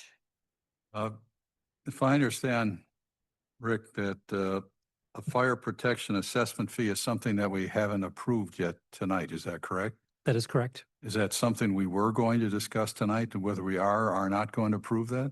It's my understanding that the direction right now is to bring it to the July council meeting for some discussion about what the next steps are going to be. Because the first step from my perspective would be hiring the consultant to start looking at what that's all about. It isn't something we can just like flat out approve it. It's a process we would have to do. Thank you. Okay. Anyone else? Last call before the vote. Sabrina. I just feel like it's a little bit of a rush timeline to do this study, to hire a consultant, and to be able to hire 6 new firefighters in January or before January, and just not knowing enough. A consultant is going to teach us so much about what we can do with this fee. It just seems rushed to me. Amanda? I would also add that the feasibility of their plan as far as the location of these officers may not be feasible under building code constraints. And so that is something that will need to be addressed if this moves forward, because there are different requirements depending on the rooms in your house, right? And so, you know, having an office converted to essentially a bedroom, we would have to look at the building code to see if that's actually even feasible. Alder Wolf? What if we can't find 6 firefighters who hire by, you say January 1? Then I- what happens? I As don't- far as the grant and all that mess. I don't know where the January 1 came from. We have 180 days from notice to get them hired. So if we move forward with the Safer Grant application and we're gonna go for 6, I would recommend that we have a PFC meeting very soon to initiate a hiring process. So, and to get that moving forward immediately. So we can get a list together. I think the 9 is even, in my opinion, would just be just harder to, I mean, I think we could probably, I think we stand a better chance of hitting the number 6 versus the 9. And we have several part-timers that are on our department right now that we would Okay. be able to make an offer to. Okay, As well. thank you. Thank you. Yeah. And I'm not saying I don't want the firefighters, but I don't know of any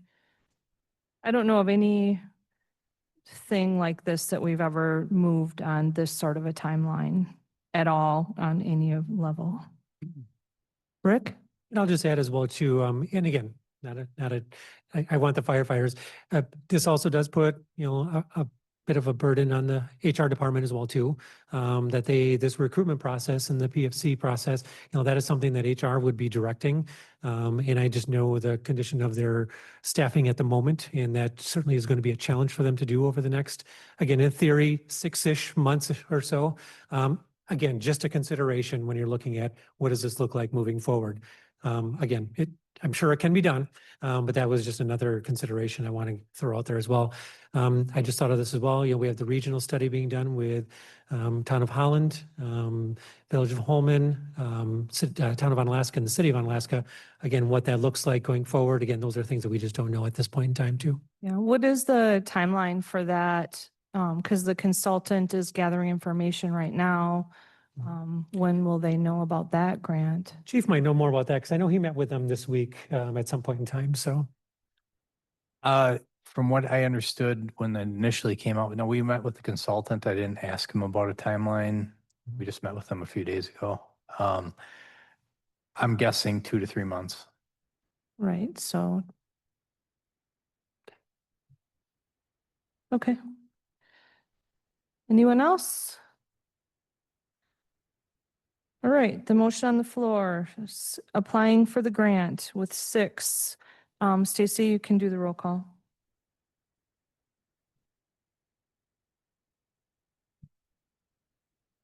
Alder Milky, Aye. Alder Benash, Aye. Alder Loendorf. Aye. Alder Wolf, Aye. Alder Knott, Nay. Alder Jurassic, Nay.